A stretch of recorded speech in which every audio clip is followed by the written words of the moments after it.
یا الہی ہر جگہ تیری عطا کا ساتھ ہو۔ اب اس کے بعد آ گئی ہے سورہ احزاب۔ 8 سورتیں مکی اب ختم ہو گئی، سورۃ الفرقان، سورۃ الشعراء، سورۃ النمل، سورۃ القصص، پھر سورۃ العنکبوت، سورۃ الروم، سورۃ لقمان اور سورۃ السجدہ۔ اب یہ سورت ہے واحد، اور یہ نوٹ کر لیجئے اچھی طرح، اس کا جوڑا ہے سورہ نور کے جو ہم پڑھ چکے ہیں۔ پہلے 14 سورتوں کے بعد ایک سورت آئی مدنی، سورہ نور۔ اب 8 مکی سورتوں کے بعد ایک سورت آئی ہے، یہ سورہ احزاب، اور اتنی گہری مناسبت ان کے مضامین میں، معاشرتی احکام، زمانہ نزول کے اعتبار سے یہ 1 سال پہلے نازل ہوئی ہے سورہ نور سے۔ یہ سن 5 زمانہ نزول ہے، وہ سن 6 زمانہ نزول ہے۔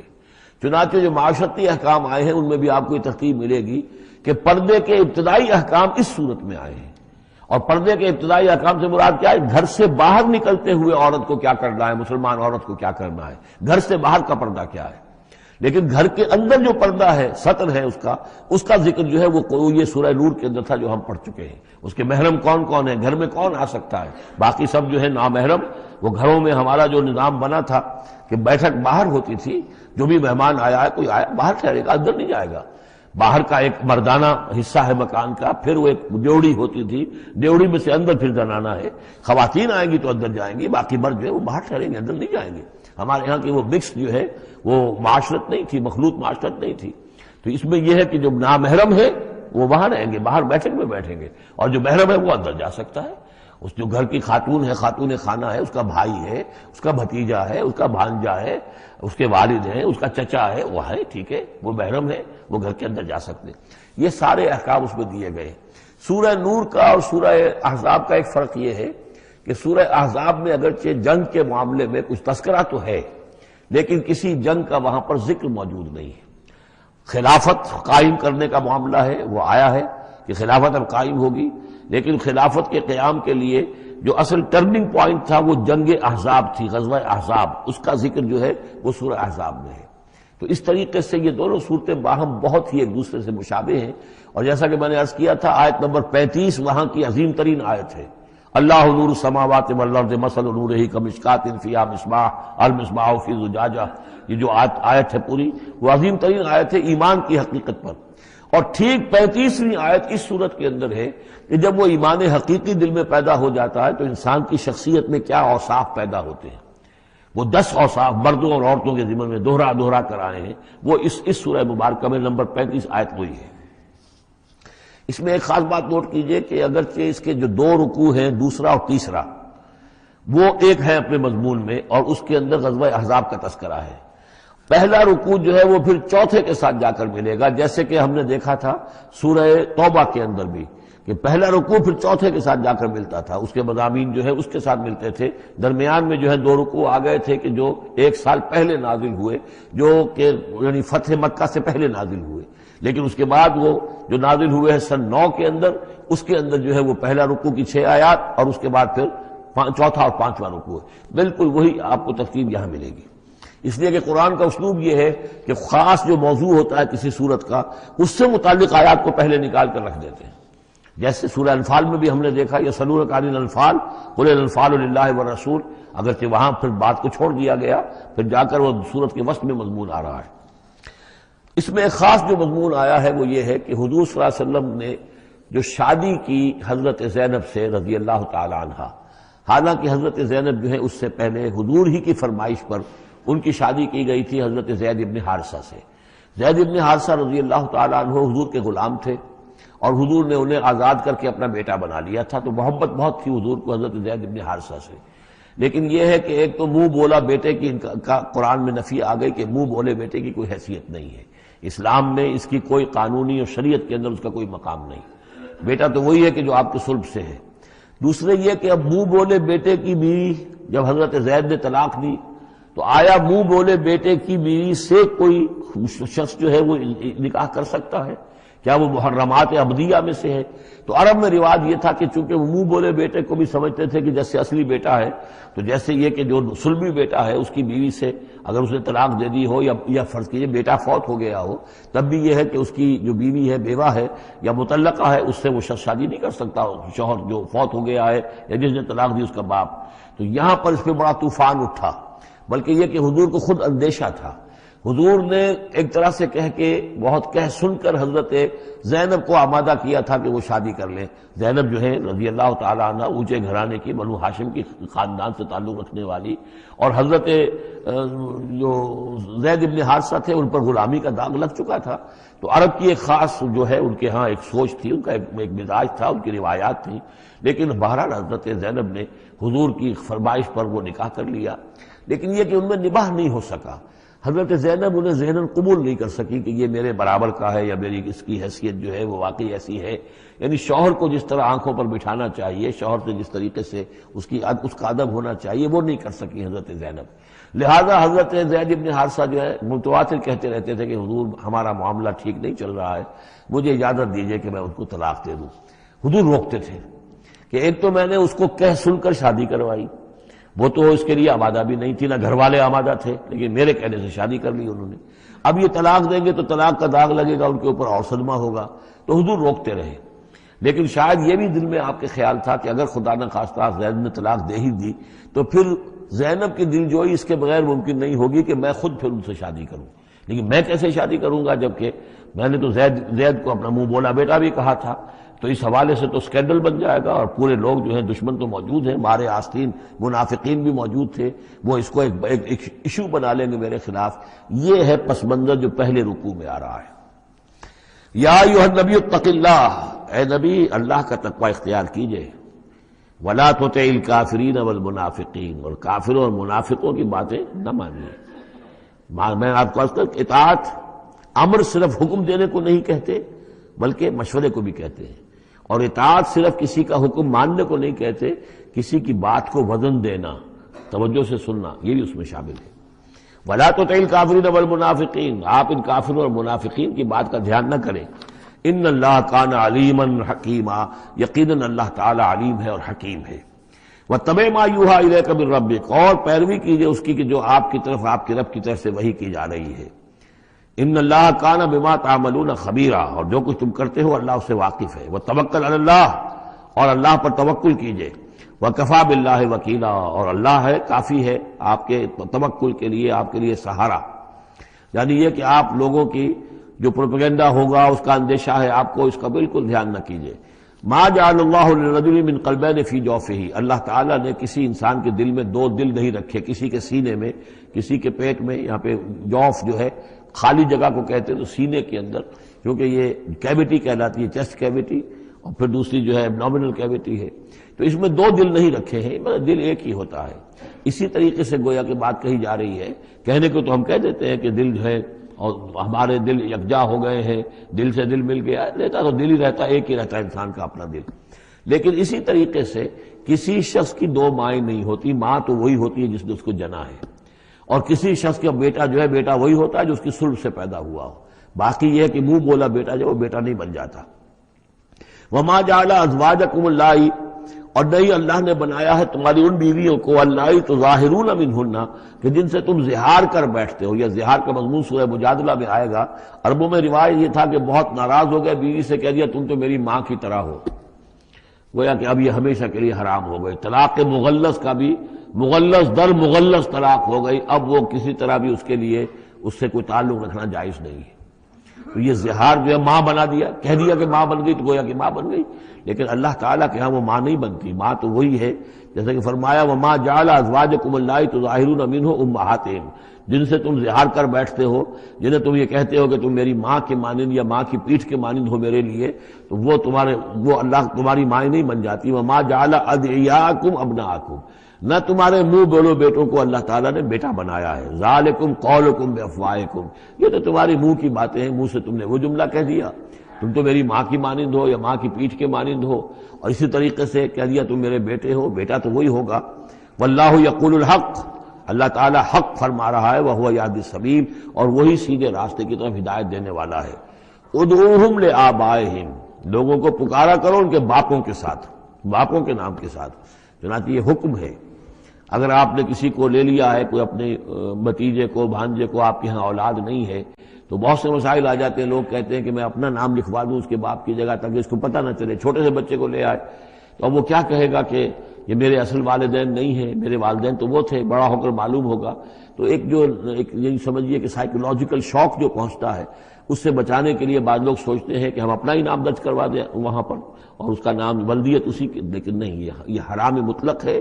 قرآن مجید کا یہ صاف حکم ہے، قول یہ ادعوہم لآبائہم، ان کو پکارو ان کے نام، ان کے باپوں کے نام کے حوالے سے۔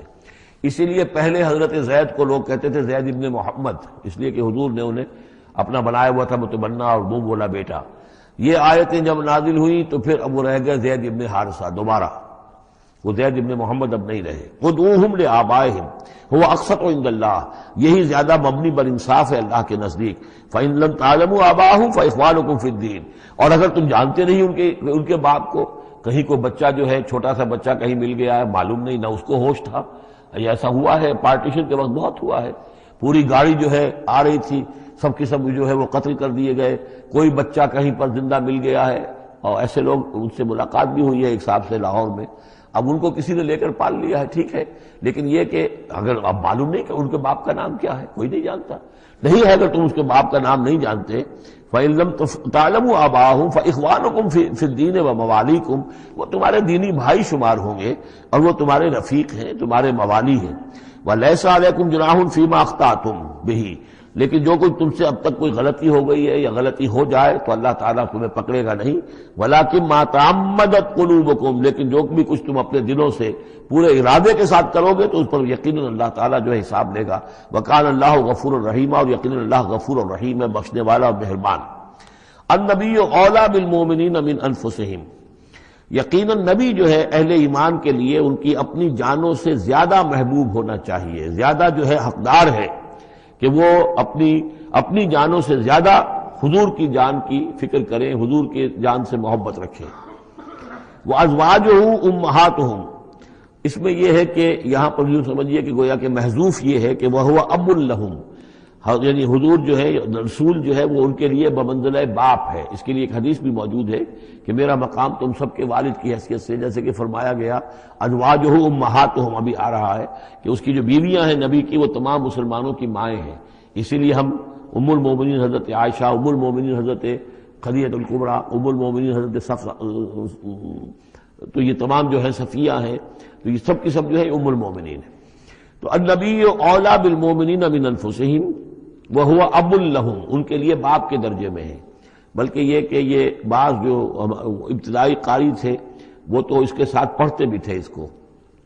وَأَزْوَاجُهُ أُمَّهَاتُهُمْ، اور اس کی بیویاں جو ہے وہ ان کی ماؤں کا درجہ رکھتی ہیں۔ وَأُولُو الْأَرْحَامِ بَعْضُهُمْ أَوْلَىٰ بِبَعْضٍ فِي كِتَابِ اللَّهِ، باقی یہ ہے کہ جو رحمی رشتے ہیں، جو سگے بہن بھائی ہیں، رحمی جن کے رشتے ہیں، وہ اللہ کی کتاب میں، شریعت میں وہ ایک دوسرے سے قریب تر ہیں۔ یہ الفاظ آ چکے ہیں سورہ انفال کی بھی آخری آیت کہ یہ اپنے بھائیوں کے ساتھ جو بھی بھلا سلوک کرو۔ انصاری اور مہاجر بھائی بن گئے تھے، انہوں نے اپنی زندگی میں اپنے گھر تقسیم کر دیے یا اپنی دکانیں تقسیم کر دی، وہ ٹھیک ہے، زندگی میں جو بھی تم چاہو، الا ان تفعلوا الی اولیاءکم، تم اپنے بندوں کے ساتھ جو خیر بھی کرنا چاہو اپنے بھائیوں اور دوستوں کے ساتھ کرو، لیکن وراثت میں ظاہر بات ہے منہ بولے بھائی کا کوئی حصہ نہیں، منہ بولا بیٹے کا کوئی حصہ نہیں۔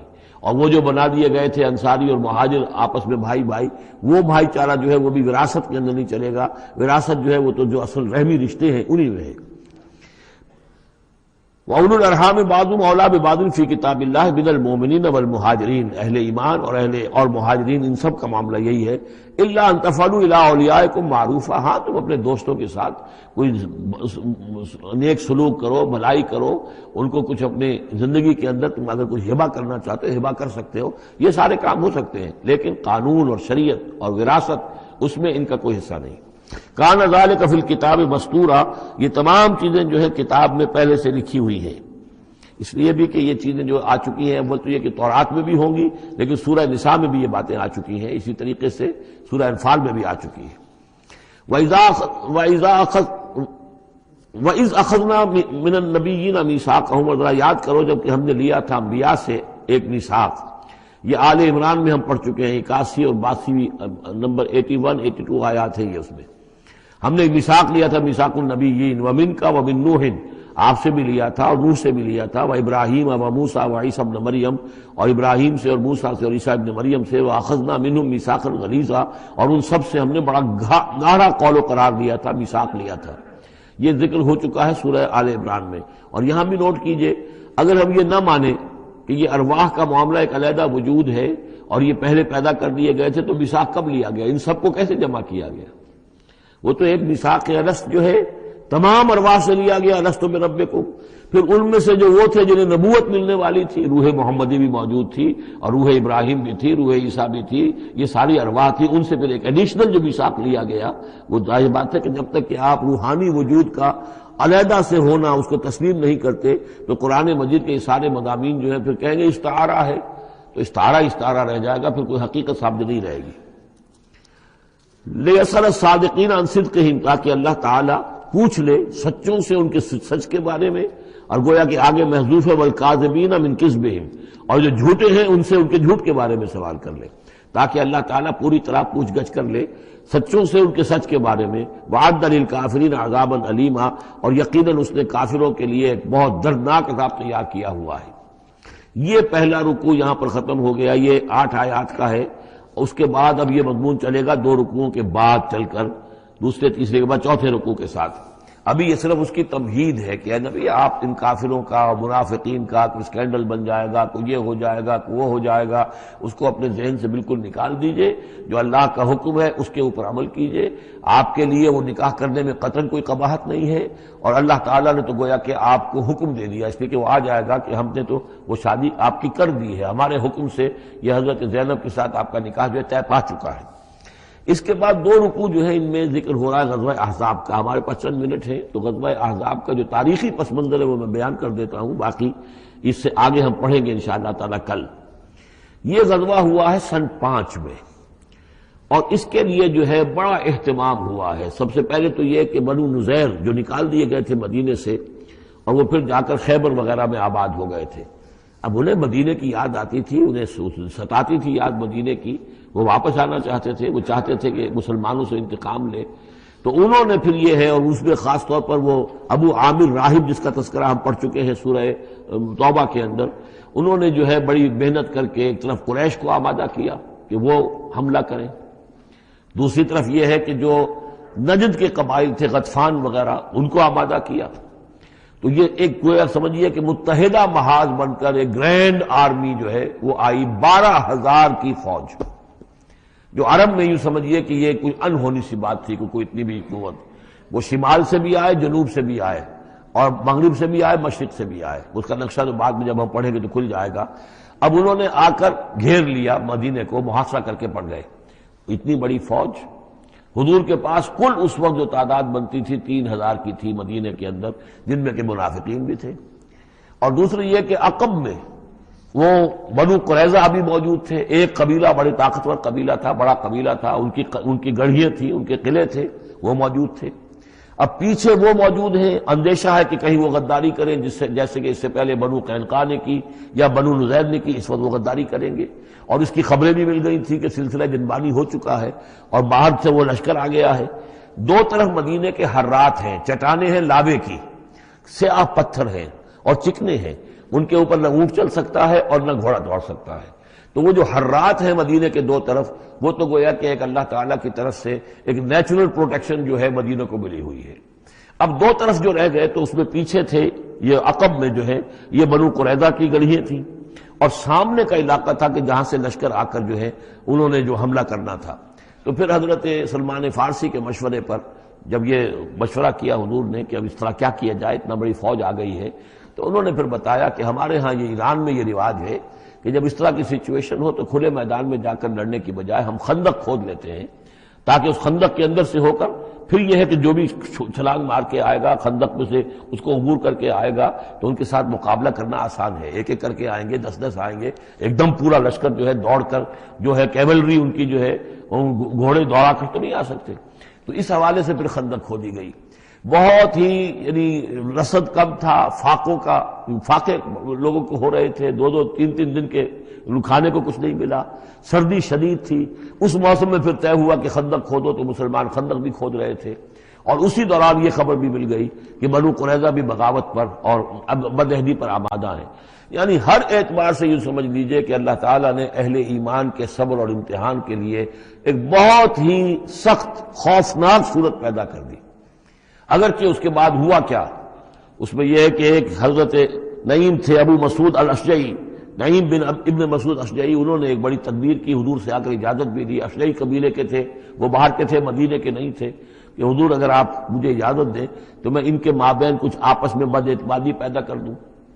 بنو قریظہ کے پاس گئے کہ دیکھو تم یہاں رہتے ہو، یہ تو باہر سے آئے ہیں، فرض کریں چلیے آپ یہ سمجھتے ہیں کہ وہ جیت جائیں گے اور محمد اور ان کے ساتھیوں کو تم ختم کر دو گے، لیکن یہ بھی سوچو کہ اگر برعکس ہو گیا 10%، 20%، 30%، کوئی امکان ہے کہ نہیں؟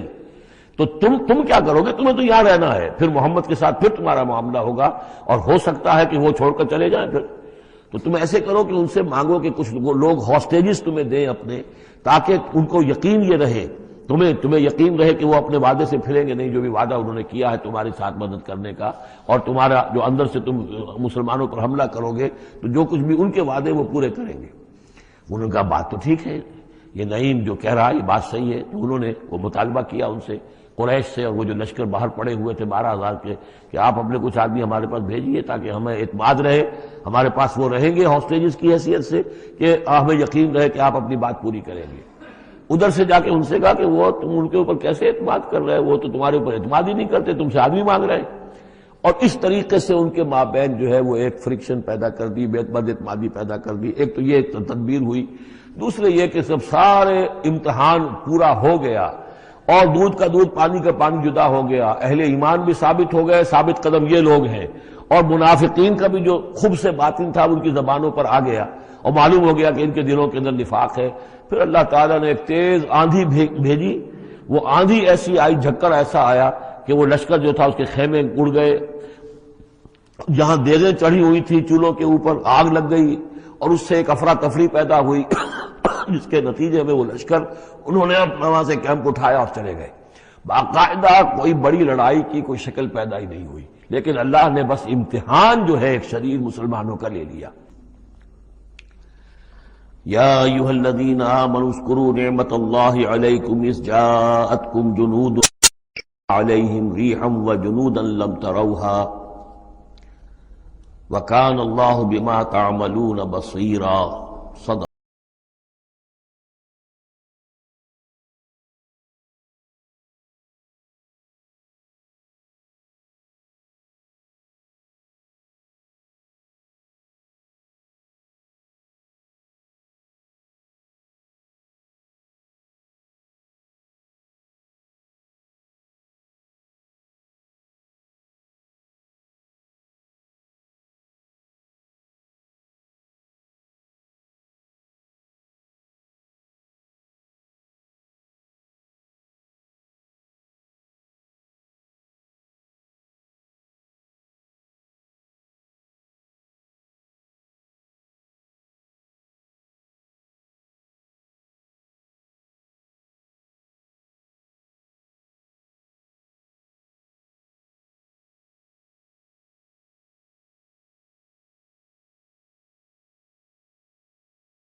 سلسلہ ہے وہ اب چوتھے رکوع کے ساتھ جڑے گا۔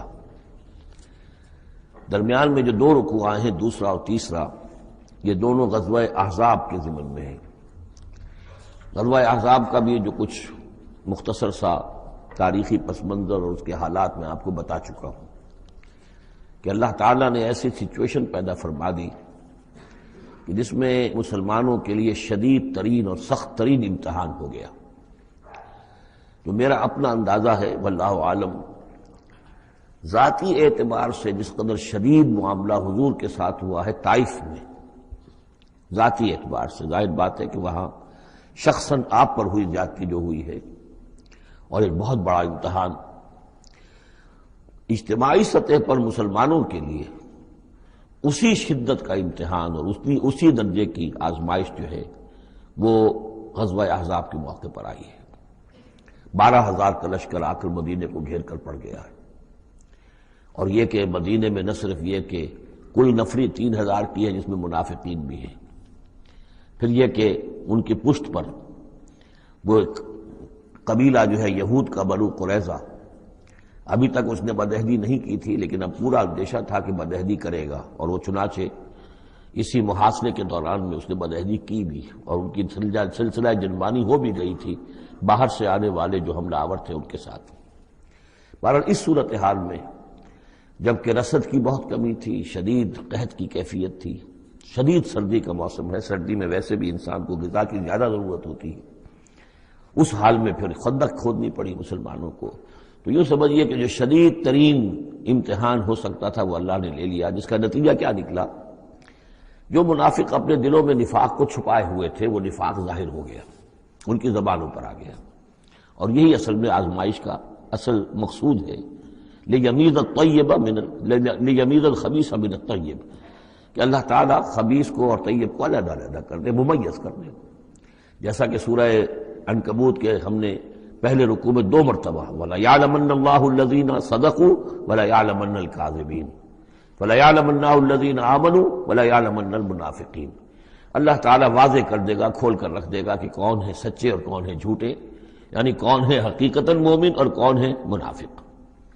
تو اس کا یہ فنومینن ہے، یہ گویا کہ جیسے کہ اس وقت سن 5 نبوی میں شدید ترین حالات ہو گئے تھے غلاموں کے لیے، نوجوانوں کے لیے۔ ظاہر بات ہے کہ حضور پر تو اس طرح کی دست درازی نہیں کر سکتے تھے مکے کے لوگ، لیکن غلام تھے یا نوجوان تھے ان کے اوپر جو ہے جس شدید قسم کی آزمائش آ گئی تھی، اسی طرح کی گویا کہ آزمائش سن 5 نبوی میں یہ غزوہ احزاب کی شکل میں مدنی دور میں آ گئی ہے۔ یہ 5 ہجری ہے، وہ 5 نبوی۔ یا ایھا الذین آمنوا اذکروا نعمت اللہ علیکم، اہل ایمان یاد کرو اللہ کے اس انعام کو جو تم پر ہوا، اذ جاءتکم جنود، جب تمہارے پاس تم پر حملہ آور ہوئے بہت سے لشکر، بنو غطفان آئے، بنو فزارہ آئے مشرق کی طرف سے، اور جنوب اور مغرب کی طرف سے جو ہے چلے آ رہے ہیں قریش، اور ان کو جو ہے پوری سپورٹ حاصل ہے شمال سے یہود کی، ان میں وہ کہ بنو نذیر بھی ہیں کہ جو مدینہ ہی سے نکالے گئے تھے، اور اس کے علاوہ یہ کہ خیبر کے یہودی بھی ہیں۔ فارسلنا علیہم ریحًا، تو جب وہ لشکر آ گئے تم پر حملہ آور ہوئے تو ہم نے ان پر ایک آندھی بھیج دی، ایک تیز جھکڑ بھیج دیا، وجنودا لم تروها، وہ آندھی تو تم نے بھی دیکھی کہ آندھی آئی ہے، لیکن یہ کہ اور لشکر بھی ہم نے اتارے تھے جو تم نے نہیں دیکھے، یعنی فرشتے۔ وکان اللہ بما تعملون بصیرا، اور جو کچھ تم کر رہے تھے اللہ اسے دیکھ رہا تھا، کون اب کس کے منہ پر کس کی زبان پر نفاق آ گیا ہے، کس کا ایمان اور پختہ ہو گیا ہے۔ تو یہ ایک جملے میں گویا کہ پوری داستان کو تو اللہ نے سمجھ لیا۔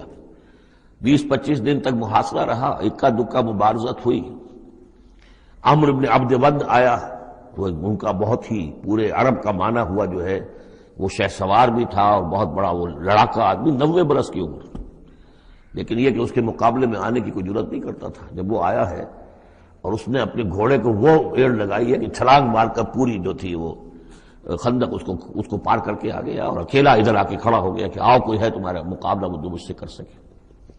بہرحال سب لوگ ششدر حیران کہ اب اس کے مقابلے میں کون جائے۔ بالآخر حضرت علی نکلے رضی اللہ تعالیٰ عنہ، تو حضرت علی نے اس سے کہا، بلکہ اس نے کہا میرے مقابلے میں جو کوئی بھی آتا ہے، میری عادت ہے یہ کہ میں اسے پہلے 3 مواقع دیتا ہوں کہ وہ کوئی درخواست مجھ سے کرے جو منظور کر لوں۔ حضرت علی نے کہا میری پہلی درخواست یہ ہے کہ تم ایمان لے آؤ۔ نہیں یہ نہیں ہو سکتا۔ اچھا دوسری درخواست میری یہ ہے کہ تم جنگ سے واپس چلے جاؤ۔ انہوں نے کہا یہ بھی نہیں ہو سکتا۔ تیسری بولو۔ تو حضرت علی نے فرمایا اچھا آؤ اب پھر مقابلے میں آؤ، یہ تیسری درخواست یہ ہے کہ آؤ مجھ سے مقابلہ کرو۔ تو وہ ہنسا، قہقہ لگایا کہ میرا اندازہ نہیں تھا کہ پورے عرب میں کوئی شخص مجھے یہ بھی کہہ سکتا ہے کہ مجھ سے آؤ مقابلہ کرو۔ بہرحال حضرت علی نے اسے واصل جہنم کیا رضی اللہ تعالی عنہ وارضاہ۔ تو اس قسم کی اکی دکی مبارزتیں ہوئیں، کوئی باقاعدہ جس کو کہتے ہیں کوئی مٹ بھیڑ لشکروں کی وہ نہیں ہو سکی، لیکن یہ کہ 25 دن کا محاصرہ طول کھینچ گیا تھا۔ ادھر وہ حضرت نعیم ابن مسعود اشجعی نے جو بھی کچھ سلسلہ جنبانی کیا، کوئی سری جھوٹ تو نہیں بولا، لیکن یہ کہ ایک توریے کے انداز میں ایسی شکل پیدا کر دی کہ جس سے بنی قریظہ کے اور ان کے درمیان بھی کم سے کم بد اعتمادی ضرور پیدا ہو گئی فوری طور پر۔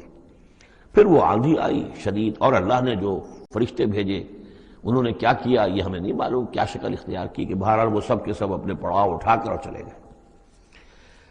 لیکن جو اس دوران صورت رہی ہے اس کا نقشہ کھینچا جا رہا ہے، اس جاؤکم من فوقکم ومن اسفل منکم، جبکہ وہ آئے لشکر تمہارے اوپر سے بھی تمہارے نیچے سے بھی۔ یہ جو جغرافیائی جو سلسلہ ہے عرب کا، میں نے کئی دفعہ آپ کو بتایا ہے کہ شمالاً جنوباً یہ جو حجاز کا پہاڑی سلسلہ چلتا ہے شمالاً جنوباً، اسی میں مکہ ہے، طائف ہے، مدینہ ہے، اسی کے آخر میں اوپر جا کر تبوک ہے۔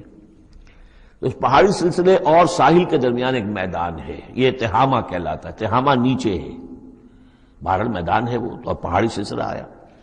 پھر یہ کہیں 30 میل، کہیں 40، کہیں 50 میل چوڑا جو یہ پہاڑی سلسلہ، اس کے بعد جو آتا ہے وہ سطح مرتفع ہے، وہ اونچی سطح ہے، لیکن مرتفع اس میں پہاڑی سلسلہ نہیں ہے، سطح ہے۔ تو اس جاؤکم من فوقکم، تو گویا کہ جو ادھر سے آئے ہیں وہ اوپر سے آئے ہیں، جو مشرق سے آئے، بنو غطفان وغیرہ کے جو قبائل آئے، اور من اسفل منکم، نیچے سے جو تہامہ کی طرف سے ہو کر آئے ہیں وہ قریش کا لشکر جو ہے جو مکے سے ہو کر آیا ہے۔ وَإِذْ زَاغَتِ الْأَبْصَارُ، اور جب کہ نگاہیں کج ہو گئی تھیں، جسے ہم کہتے ہیں کہ نگاہیں پتھرا گئیں خوف کے مارے۔ وَبَلَغَتِ الْقُلُوبُ الْحَنَاجِرَ، اور جب دل جو ہے وہ حلق میں آ گئے تھے، ہنسلیوں میں آ کر پھنس گئے تھے۔ جب آدمی کے اوپر دہشت ہو تو اس طریقے سے معلوم ہوتا ہے، جسے ہم کہتے ہیں دل بلیوں اچھلنے لگا، تو معلوم ہوتا ہے جب دل کی دھڑکن تیز ہوتی ہے کہ شاید وہ نکل جائے گا یہاں سے۔ وَتَظُنُّونَ بِاللَّهِ الظُّنُونَ، اور تم پھر اللہ کے بارے میں بڑے طرح طرح کے گمان کر رہے تھے، اب دل میں تمہارے خیال آ رہے تھے۔ هُنَالِكَ ابْتُلِيَ الْمُؤْمِنُونَ، اس وقت اہل ایمان کا خوب امتحان لے لیا گیا، ابتلا خوب ہم نے کر لی، جانچ لیا، پرکھ لیا۔ وَزُلْزِلُوا زِلْزَالًا شَدِيدًا، اور وہ ہلا مارے گئے، جھنجھوڑ دیے گئے۔ وَإِذْ يَقُولُ الْمُنَافِقُونَ، اب نتیجہ کیا نکلا؟ جبکہ کہہ رہے تھے وہ منافق، وَالَّذِينَ فِي قُلُوبِهِم مَرَضٌ، اور جن کے دلوں میں روگ تھا، مَا وَعَدَنَا اللَّهُ وَرَسُولُهُ إِلَّا غُرُورًا، ہم سے اللہ اور اس کے رسول نے جو وعدے کیے تھے جھوٹے ثابت ہوئے، ہمیں سبز باغ دکھا کے مروا دیا اللہ نے اور اس کے رسول نے۔ ہم سے کہا تھا کیسر و کسریٰ کی سلطنت تمہارے قلبوں میں آئے گی، ہم سے کہا تھا اللہ کی مدد آئے گی، یہ کہاں اللہ کی مدد آئی؟ بعض منافقین نے کہا ہمارا حال تو یہ کہ ہم قضائے حاجت کے لیے باہر نہیں جا سکتے ہیں، ہم مدینے کے اندر محصور ہو گئے ہیں۔ ظاہر بات ہے کہ سینیٹیشن کا بھی کوئی نظام نہیں تھا، کس قدر وہاں پر اس سے ایک مسئلہ پیدا ہو چکا ہو، باہر نکل نہیں سکتے بالکل، تو قضائے حاجت وغیرہ بھی وہیں ہو رہی ہے۔ یہ ان کے منہ پر جو ہے، ان کی زبانوں پر جو اندر کا خبث تھا، اندر کی گندگی تھی، زبانوں پر آ گئی۔ ما وعدنا اللہ ورسولہ الا غرورا، نہیں وعدہ کیا تھا ہم سے اللہ اور اس کے رسول نے مگر جھوٹا، دھوکے کا وعدہ۔ وَإِذْ قَالَتْ طَائِفَةٌ مِّنْهُمْ يَا أَهْلَ يَثْرِبَ، اور جبکہ ان میں سے ایک گروہ یہاں تک کہہ رہا تھا اے یثرب والو، لا مقام لکم فارجعوا، اب تمہارا کوئی ٹھکانہ نہیں ہے، لوٹ جاؤ یہاں سے، کہاں تم مقابلہ کر سکتے ہو، یہ 12,000 کا لشکر آ گیا، کوئی ممکن ہے، کوئی امکان تمہیں نظر آتا ہے تو کسی طریقے سے کہیں سے بھاگنے کے لیے راستہ تلاش کرو۔ وَيَسْتَأْذِنُ فَرِيقٌ مِّنْهُمْ النَّبِيَّ، اور ان میں سے ایک گروہ جو ہے آ کر نبی سے اجازت طلب کر رہا تھا، یقولون ان بیوتنا عورا، اور وہ کہہ رہا تھا کہ ہمارے تو گھر کھلے پڑے ہوئے ہیں، یعنی گھروں کو اندیشہ ہے، گھروں کے اوپر پیچھے سے بنو قریظہ کے لوگ حملہ آور ہو جائیں، ہماری عورتیں وغیرہ جو ہم نے چند حویلیوں کے اندر جن کو جمع کیا ہے، آپ نے یہی کیا تھا حضور نے صلی اللہ علیہ وسلم، خواتین کو بچوں کو ایک ایسی جگہ پر کہ جہاں وہ وسطی علاقہ تھا مدینے کا اور وہاں بڑی کوئی حویلی تھی اس میں جمع کر دیا تھا، تو اب وہ تو ہمیں تو اندیشہ ہے ہمارے گھر خالی پڑے ہوئے ہیں، اس کے اوپر حملہ ہو سکتا ہے۔ وما ہی اب عورا، حالانکہ وہ نہیں کھلے پڑے ہوئے تھے، اللہ تعالیٰ نے اور اللہ کے رسول نے پہرے وغیرہ کا بندوبست کیا ہوا تھا۔ ان یریدون الا فرارا، حقیقت میں وہ فرار چاہتے تھے، بھاگنا چاہتے تھے، یہ تو بہانہ تھا جو بنا رہے تھے، اصل میں جنگ سے پیٹھ دکھا کر بھاگنا مقصود تھا۔ وَلَوْ دُخِلَتْ عَلَيْهِمْ مِنْ أَقْطَارِهَا، اور اگر کہیں داخلہ ہو ہی گیا ہوتا دشمن کا اس مدینے کے اندر اس کے چاروں طرف سے، ثُمَّ يُسْئِلُ الْفِتْنَةَ، اور پھر ان سے مطالبہ کیا جاتا فتنے کا، یعنی ارتداد کا۔ اگر یہ مشرکین کی فوجیں جو ہے کہیں خدا نخواستہ مدینے میں داخل ہو جاتی اور اب وہ کہتی کہ یا تو مرتد ہو جاؤ اور یا ہم تمہیں قتل کرتے ہیں، تو وہ ما تلبسوا الا لآتوها، وہ اس فتنے کو قبول کر لیتے، مرتد ہو جاتے، وما تلبسوا بها الا یسیرا، اور تھوڑی سی دیر بھی نہ لگاتے، بہت ہی تھوڑا سا وقفہ، یعنی وہ ایمان ان کے دلوں میں اس کی جڑیں گہری تھی نہیں، تو وہ مرتد ہونے کے لیے تیار تھے۔ وَلَقَدْ كَانُوا عَاهَدُوا اللَّهِ مِنْ قَبْلُ، حالانکہ چونکہ وہ مسلمان تھے تو انہوں نے عہد کیا تھا اللہ سے اس سے قبل، لا یولون الادبار، کہ وہ کبھی پیٹھ نہیں دکھائیں گے، جب بھی حق و باطل کا مقابلہ ہوگا پیٹھ نہیں دکھائیں گے۔ وَكَانَ عَهْدُ اللَّهِ مَسْئُولًا، اور یقیناً اللہ کے ساتھ جو عہد کیا گیا اور پھر اس کے بارے میں باز پرس ہوتی ہے کہ وہ عہد پورا کیا گیا یا نہیں کیا گیا۔ قُلْ لَن يَنفَعَكُمُ الْفِرَارُ إِنْ فَرَرْتُم مِّنَ الْمَوْتِ، اے نبی ان سے کہہ دیجئے کہ تمہیں یہ بھاگنا اور فرار مفید نہیں ہو سکتا اگر تم موت سے بھاگ رہے ہو، اب القتل یا قتل سے، اس لیے کہ موت تو ہر جگہ آ سکتی ہے۔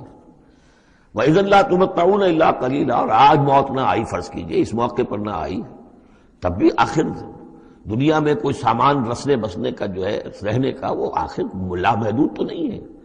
لا طلب ثم لا تمتعون الا قلیلا، نہیں تمہیں ساز و سامان ملے گا دنیا کی زندگی کا مگر تھوڑا سا، کچھ دن اور جی لو گے۔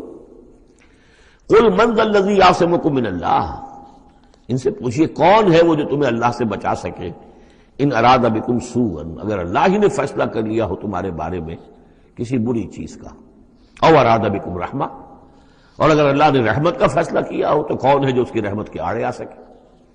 وَلَا يَجِدُونَ لَهُم مِّن دُونِ اللَّهِ وَلِيًّا وَلَا نَصِيرًا، اور یہ نہیں پائیں گے اللہ کے مقابلے میں نہ کوئی ولی، حمایتی اور نہ مددگار۔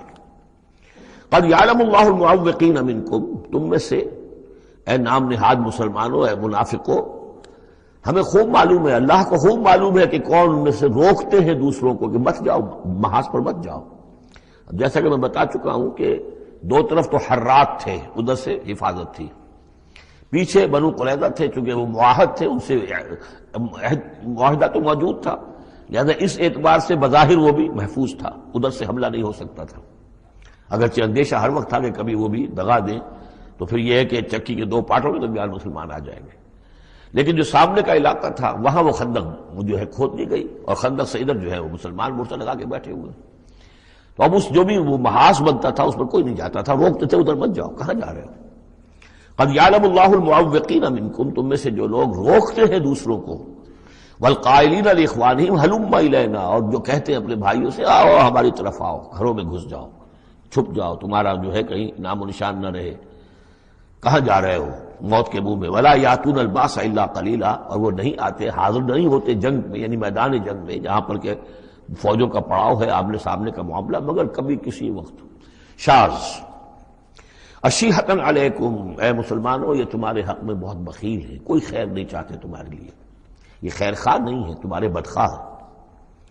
فاذا جاء الخوف رأیتہم، اور جب اگر خوف اگر چلا جائے، یہ لشکر چلے جائیں، یہ خوف کی کیفیت ختم ہو جائے، رأیتہم ینظرون، اذا جاء الخوف، جب خوف آتا ہے، خوف کی کیفیت پیدا ہو جاتی ہے، خوفناک صورتحال، رأیتہم ینظرون الیک، تو اے نبی آپ ان کو دیکھتے ہیں کہ آپ کی طرف ایسے دیکھ رہے ہوتے ہیں، تدور اعینہم کالذی یغشی علیہ من الموت، کہ ان کی آنکھیں ایسی پھرتی ہیں جیسے کہ اس شخص کی آنکھ پھرا کرتی ہے کہ جس پر موت کی غشی طاری ہو رہی ہو، کیونکہ اب مرحلہ آ گیا خطرے کا، پھر جنگ ہے، پھر جانا پڑے گا، پھر وہی ساری صورتحال، سارے اندیشے، سارے خطرات، تو گویا کہ ان کو موت کی غشی اور نزع کی کیفیت میں جو ہوتی ہے، آنکھیں جس طرح کے پتھرا جاتی ہیں یا پھرتی ہیں، اس طریقے سے تدور اعینہم کالذی یغشی علیہ من الموت۔ فاذا ذهب الخوف، اور جب خوف چلا جائے، ختم ہو جائے، یعنی وہ صورتحال جیسے کہ بعد میں ہو گئی کہ چلے گئے لشکر، جب چلے گئے تو اب ان کا طریقہ کار کیا ہے؟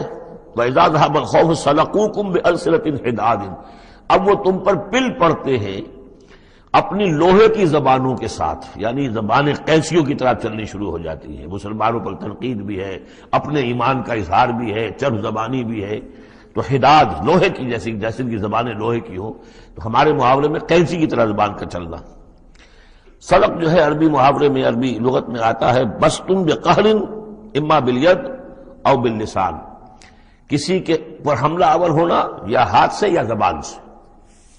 تو سلقوکم بالسنۃ حداد اشیۃ الخیر، اور پھر جو بھی کوئی مال غنیمت ہوگا اس کے اوپر یہ ایسے ہوں گے، جھکے پڑیں گے کہ مال سارا ہمیں ہی مل جائے۔ اولئک لم یؤمنوا، یہ وہ لوگ ہیں کہ جو حقیقتاً ایمان نہیں لائے۔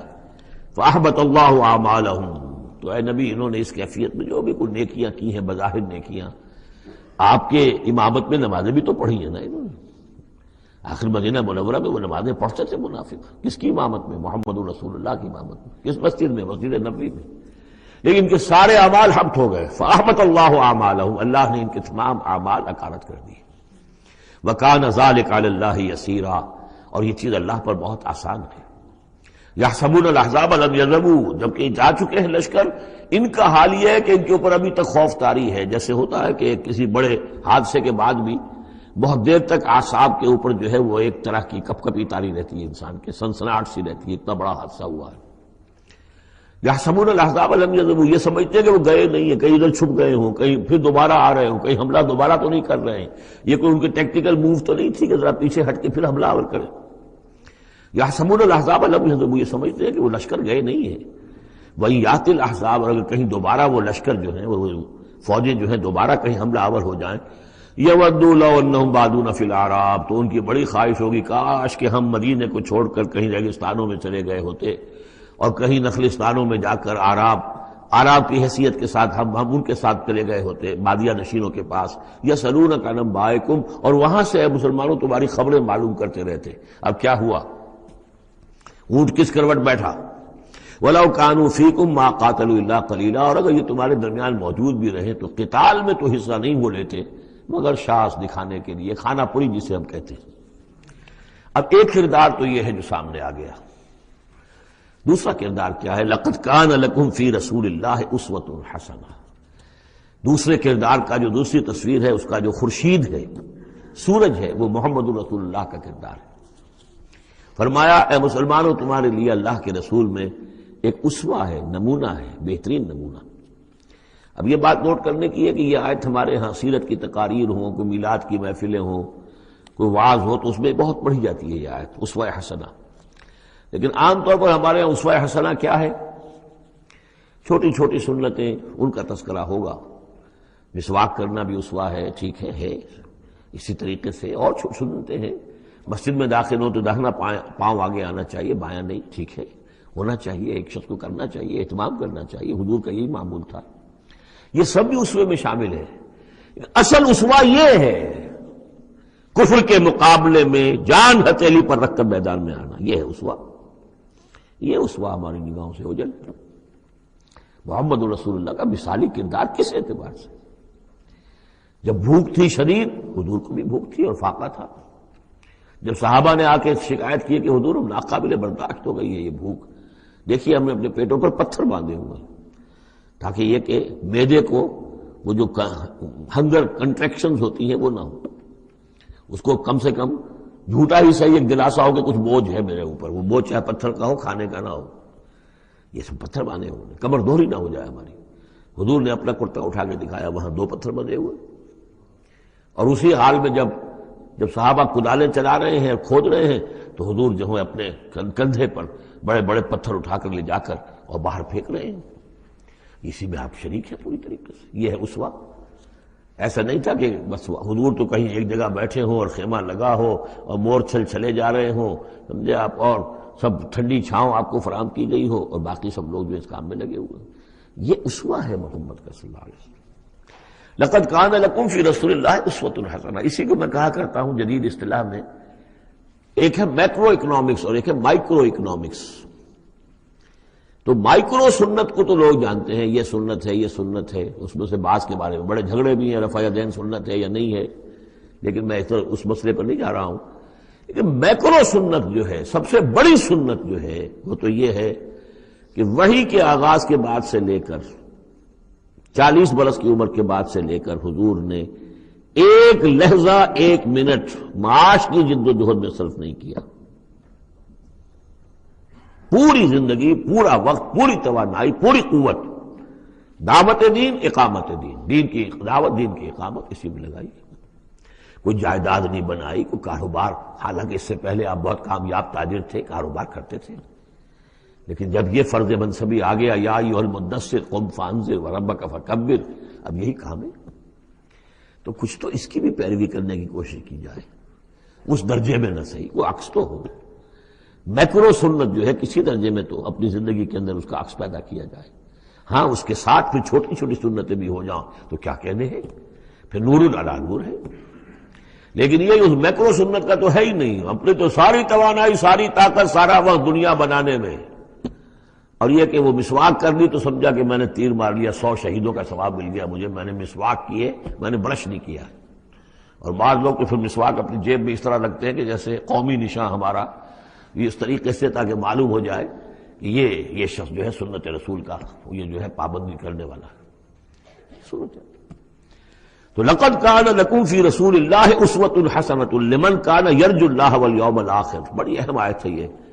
اسوہ تو حضور کا اپنی جگہ پر مکمل ہے، کامل ہے، لیکن یہ کس کے لیے اسوہ ہے؟ جو یہ 2 شرطیں پوری کرے، 3 شرطیں. جو اللہ سے ملاقات کا امیدوار ہے، اللہ سے محبت کرتا ہے، اور یوم آخر پر یقین رکھتا ہے، اور ذکر اللہ کثیرا، اور ذکر کرتا ہے اللہ کا کثرت کے ساتھ. یہ بالکل وہی بات ہے کہ قرآن مجید تو ہدایت ہے پوری نوع انسانی کے لیے، ہدی للناس، لیکن قرآن سے استفادے کی شرط ہے تقوی، ہدی للمتقین. تو جو ربط و تعلق ہے ان 2 آیتوں میں وہی سمجھیے کہ اپنی جگہ پر حضور کی زندگی ایک اسوہ کاملہ ہے، مکمل، لیکن اس سے استفادے کی شرائط ہے. لمن کان یرجو اللہ والیوم الآخر وذکر اللہ کثیرا. اب یہ اہل ایمان، حضور کے بعد اہل ایمان کا تذکرہ ہو رہا ہے. محمد الرسول اللہ والذین معہ، اب معہ جو تھے اہل ایمان. ولما رأى المؤمنون الاحزاب، اور جب اہل ایمان نے دیکھا ان لشکروں کو، قالوا هذا ما وعدنا اللہ ورسولہ وصدق اللہ ورسولہ، انہوں نے کہا یہی تو ہے جس کا اللہ نے وعدہ کیا تھا ہم سے اور اس کے رسول نے وعدہ کیا تھا. اب دیکھیے ایک ہی سچویشن ہے، اس کا ریئیکشن کس قدر ایک دوسرے سے مختلف ہے. معلوم ہے یہ مسئلہ ہے انسان کا اندرونی، یضل بہ کثیرا ویہدی بہ کثیرا. تو جیسے قرآن کے بارے میں آیا اسی طریقے سے اس سچویشن سے بھی انہوں نے کیا کہا؟ ہم نے تو سنا ہوا ہے، پہلے ہی اللہ نے کہہ دیا تھا وَلَنَبْلُوَنَّكُمْ بِشَيْءٍ مِّنَ الْخَوْفِ وَالْجُوعِ وَنَقْصٍ مِّنَ الْأَمْوَالِ وَالْأَنفُسِ وَالثَّمَرَاتِ. یہ قرآن مجید میں سورہ بقرہ میں آیت نہیں آ چکی تھی؟ لَتُبْلَوُنَّ فِي أَمْوَالِكُمْ فِي أَنفُسِكُمْ وَأَمْوَالِكُمْ. یہ کیا سورہ آل عمران میں آیت نہیں آ چکی تھی؟ یہ تو چیزیں وہی تو ہے جس کا کہ ہم سے وعدہ کیا تھا. وَلَمَّا رَأَى الْمُؤْمِنُونَ الْأَحْزَابَ، جب دیکھا اہل ایمان نے ان احزاب کو، قالوا هذا ما وعدنا اللہ ورسولہ وصدق اللہ ورسولہ، اور بالکل صحیح کہا تھا اللہ نے بھی اور بالکل صحیح فرمایا تھا اس کے رسول نے بھی. وما زادہم الا ایمانا وتسلیما، اور نہیں ہوا ان میں کسی شے کا اضافہ مگر ایمان اور تسلیم. ایمان کے ساتھ تسلیم، سر تسلیم خم. سر تسلیم خم ہے جو مزاج یار میں آئے، جو اللہ کی طرف سے فیصلہ ہے. جیسا کہ ہم پڑھ چکے ہیں سورہ توبہ میں، اگرچہ سورہ توبہ تو بہت بعد میں نازل ہوگی، ابھی 4 سال بعد میں اس سورہ مبارکہ کے وہ زمانہ نزول کے اعتبار سے، لیکن ہم تو پڑھ چکے ہیں. ہر طرح موسون بنا اللہ احد الحسنیین. ہمارے لیے تم کیا کس چیز کا انتظار کر سکتے ہو سوائے 2 نہایت اعلیٰ ترین صورتوں کے؟ ہم سب کے سب شہید ہو جائیں تب بھی ہماری کامیابی ہے، اور ہم کامیاب ہو کر آ جائیں تو تب تو تم بھی مانو گے کامیابی ہے. اس لیے ہمیں تو کوئی اندیشہ ہی نہیں. تو اس میں تسلیم ان کے اندر، اور ہم بھی تسلیم کی خو ڈالیں گے. بے نیازی تیری عادت ہی صحیح. من المؤمنین رجال صدقوا ما عاہدوا اللہ علیہ، ان اہل ایمان میں وہ جوان مرد لوگ ہیں رضی اللہ تعالی عنہم وارضاہم اجمعین، صدقوا ما عاہدوا اللہ علیہ، جنہوں نے سچا کر دکھایا وہ عہد جو انہوں نے اللہ سے کیا تھا. انہوں نے کہا تھا ہم اپنی جان اور مال حاضر ہیں، ہم جنت کے عوض یہ سب کچھ دینے کو تیار ہیں. انہوں نے وہ عہد پورا کر دیا. فَمِنْهُمْ مَنْ قَضَىٰ نَحْبَهُ، ان میں سے وہ بھی ہیں جو اپنی نظر گزار چکے، نظر پیش کر چکے. کتنے ہی صحابہ تھے جو اس وقت تک جام شہادت نوش کر چکے تھے. سن 5 ہے یہ تو، سن 3 میں 70 صحابہ تو غزوہ احد کے اندر ہی شہید ہوئے. فَمِنْهُمْ مَنْ قَضَىٰ نَحْبَهُ، ان میں وہ بھی ہیں کہ جو اپنی نظر پیش کر چکے. وَمِنْهُمْ مَنْ يَنْتَظِرُ، اور باقی جو ہے وہ منتظر ہے کہ کب وقت آئے. یہ تو ہم انتظار میں ہیں کہ کب اللہ تعالیٰ ہمیں بھی شہادت کا درجہ دے، ہماری بھی شہادت قبول فرما لے. لگا رکھا ہے تیرے خنجر و ثنا کے لیے وبال دوش ہے سر، جس میں وبال دوش ہے سر، جس میں ناتواں پہ مگر لگا رکھا ہے تیرے خنجر و ثنا کے لیے. ہم تو اللہ منتظر ہیں کہ کب ہماری باری آ جائے. فَمِنْهُمْ مَنْ قَضَىٰ نَحْبَهُ وَمِنْهُمْ مَنْ يَنْتَظِرُ وَمَا بَدَّلُوا تَبْدِيلًا. اور انہوں نے ہرگز تبدیلی کوئی نہیں کی جو انہوں نے عہد اللہ سے کیا، سرے بوس میں فرق نہیں آنے دیا. لِيَجْزِيَ اللَّهُ الصَّادِقِينَ بِصِدْقِهِمْ، تاکہ اللہ تعالیٰ سچوں کو ان کی سچائی کا پورا پورا بدلہ دے. وَيُعَذِّبَ الْمُنَافِقِينَ إِنْ شَاءَ أَوْ يَتُوبَ عَلَيْهِمْ، اور ان منافقوں کو چاہے تو ان پر عذاب بھیج دے اور چاہے تو ابھی ان کی توبہ قبول کر لے، انہیں توبہ کا موقع دے دے.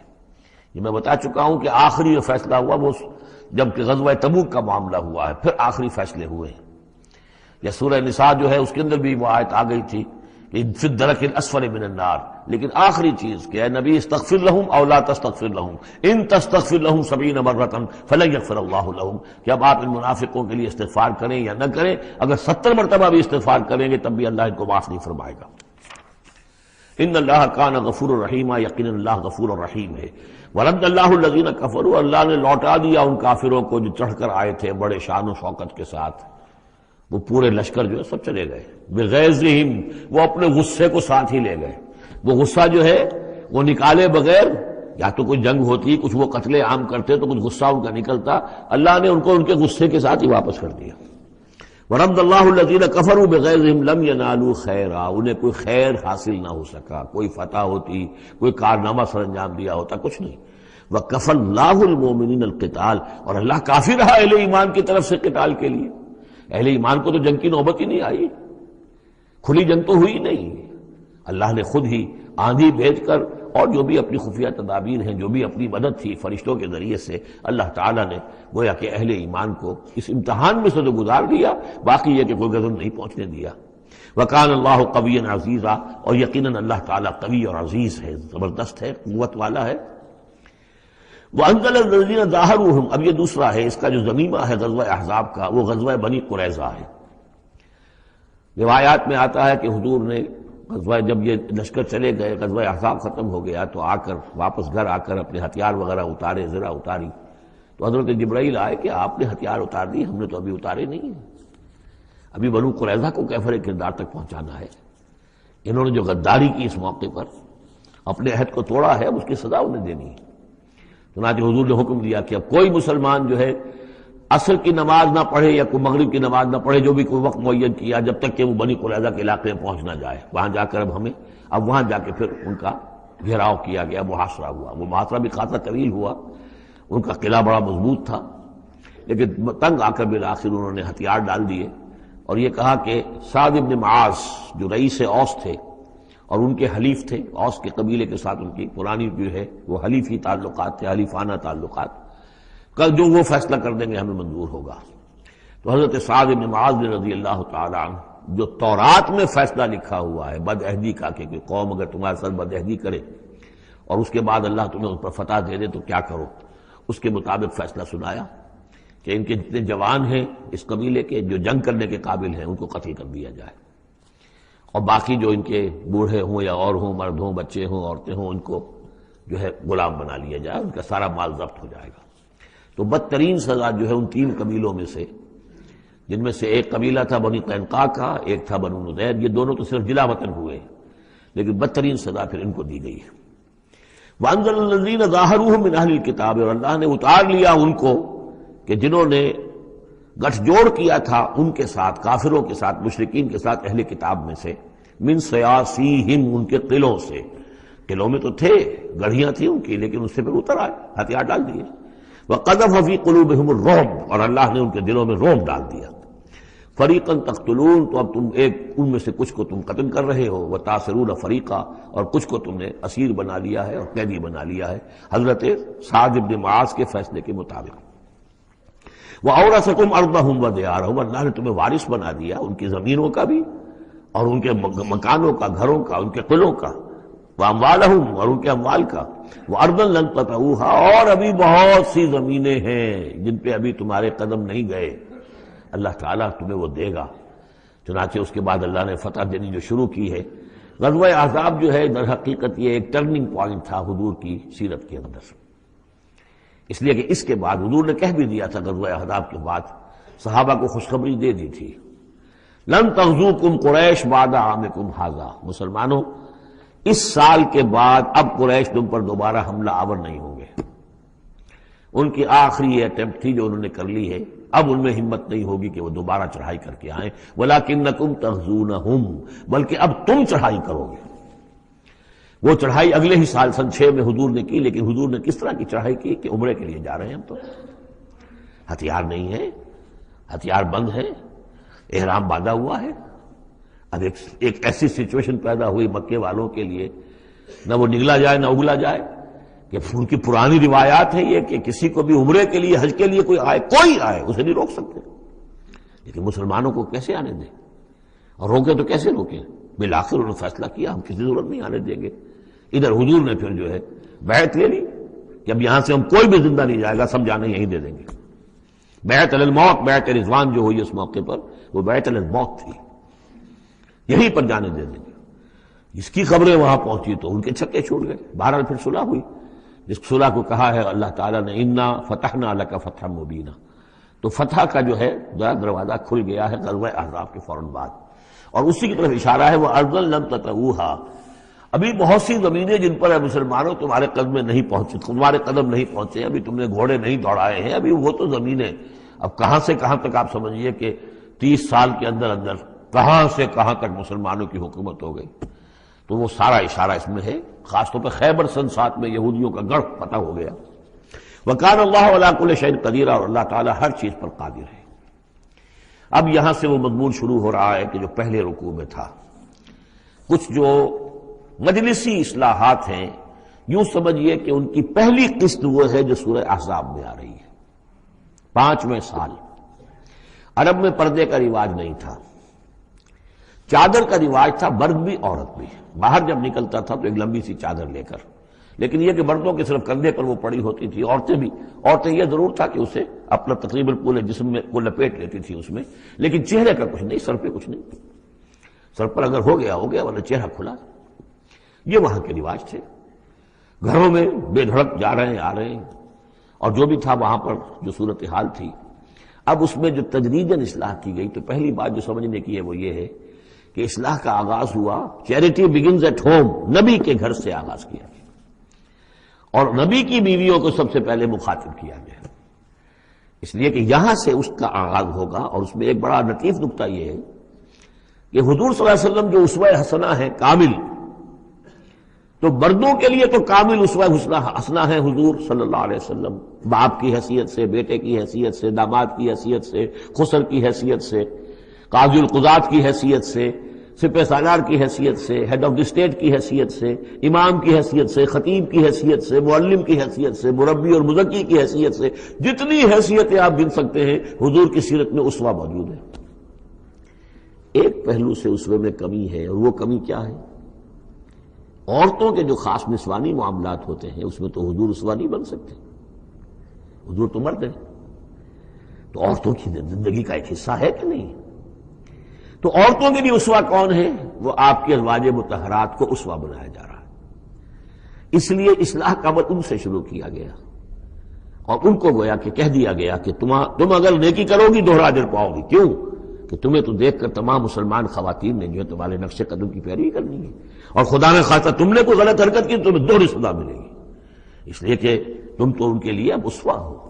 تو گویا کہ اسی سورہ مبارکہ میں حضور کے بارے میں آیت آئی ہے لَقَدْ كَانَ لَكُمْ فِي رَسُولِ اللَّهِ أُسْوَةٌ حَسَنَةٌ. لیکن حضور کے اس اسوے میں جو ایک پہلو سے کمی ہے کہ خواتین کے لیے ان کے جو مخصوص نسوانی معاملات ہیں ان کے لیے حضور کی شخصیت میں اسوہ نہیں ہے، اس خلا کو پر کیا ہے ازواج مطہرات کے ذریعے سے. یا ایھا النبی قل لازواجک، اے نبی کہہ دیجئے اپنی بیویوں سے، ان کنتن تردن الحیات الدنیا وزینتہا فتعالین امتعکن واسرحکن سراحا جمیلا. یہ واقعہ ایلا ہے. اب آپ کو معلوم ہے کہ جب مسلمانوں کے ہاں اب خوشحالی آ گئی، اب فتح کا دور شروع ہو گیا، مال غنیمت بھی آیا ہے، تو عام مسلمانوں کے گھر میں خوشحالی ہو گئی، تو ازواج مطہرات برمنائے طب بشری ان کی طرف سے بھی ایک تقاضا آیا کہ اب ہمارا بھی نفقہ، ہمارا خرچہ کچھ بڑھایا جائے.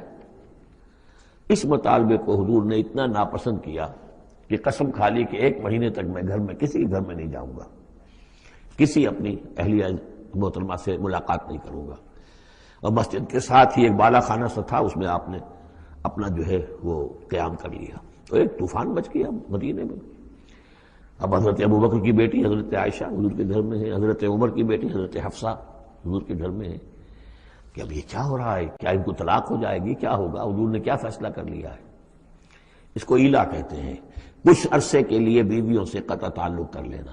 اور یہ سورہ الذین یولون من نسائہم، اس کا حکم جو ہے وہ آ چکا، 4 مہینے سے زیادہ کی اجازت نہیں ہے. لیکن یہ کہ بہرحال یہ جب حضور نے کیا تو اس کے بعد پھر یہ آیات نازل ہوئیں کہ نبی اب آپ صاف 2 آپشنز رکھ دیجئے اپنی ازواج کے سامنے. اگر تو انہیں دنیا چاہیے تو وہ خود آیات ہی میں دیکھ لیجئے، ان کنتن تردن الحیات الدنیا، کہ اگر تو تم چاہتی ہو دنیا کی زندگی، اس کی زیبائش اور آرائش، وزینتہا فتعالین، آؤ امتعکن، میں تمہیں مال و متاع دے دوں گا، واسرحکن سراحا جمیلا، پھر میں اپنے گھر سے تمہیں رخصت کر دوں گا خوبصورتی کے ساتھ. کوئی دنگا نہیں، کوئی فساد نہیں، کوئی لڑائی نہیں،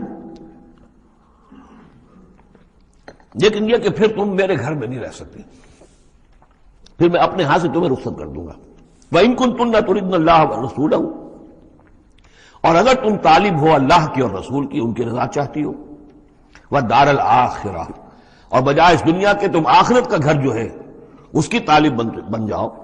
فَإِنَّ اللَّهَ أَعَدَّ لِلْمُحْسِنَاتِ مِنْكُمْ أَجْرًا عَظِيمًا، تو اللہ تعالیٰ نے تم جیسی نیک بیویوں کے لیے اللہ تعالیٰ نے بہت بڑا اجر جو ہے وہ فراہم کیا ہے، تیار کیا ہے.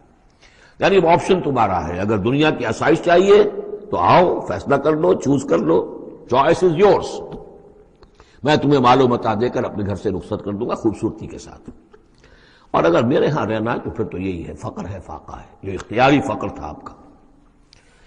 اور اس میں ظاہر بات واقعہ یہی ہے کہ جب یہ بات رکھی گئی سب سے پہلے حضرت عائشہ نے کہا میں تو اللہ اور اس کے رسول کو منتخب کرتی ہوں، اور ایک ایک کر کے تمام ازواج نے یہ کہا، اپنے تمام مطالبات سے وہ دستبردار ہو گئی.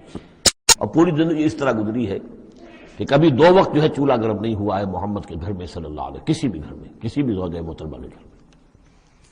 یا نساء النبی من یات منکن بفاحشۃ مبینۃ، اے نبی کی بیویوں، اگر خدا نہ خواستہ بالفرض تم میں سے کسی کی طرف سے کسی کھلی بے حیائی کا ارتکاب ہوا، یضاف لها العذاب ضعفین، اسے عذاب دیا جائے گا دگنا.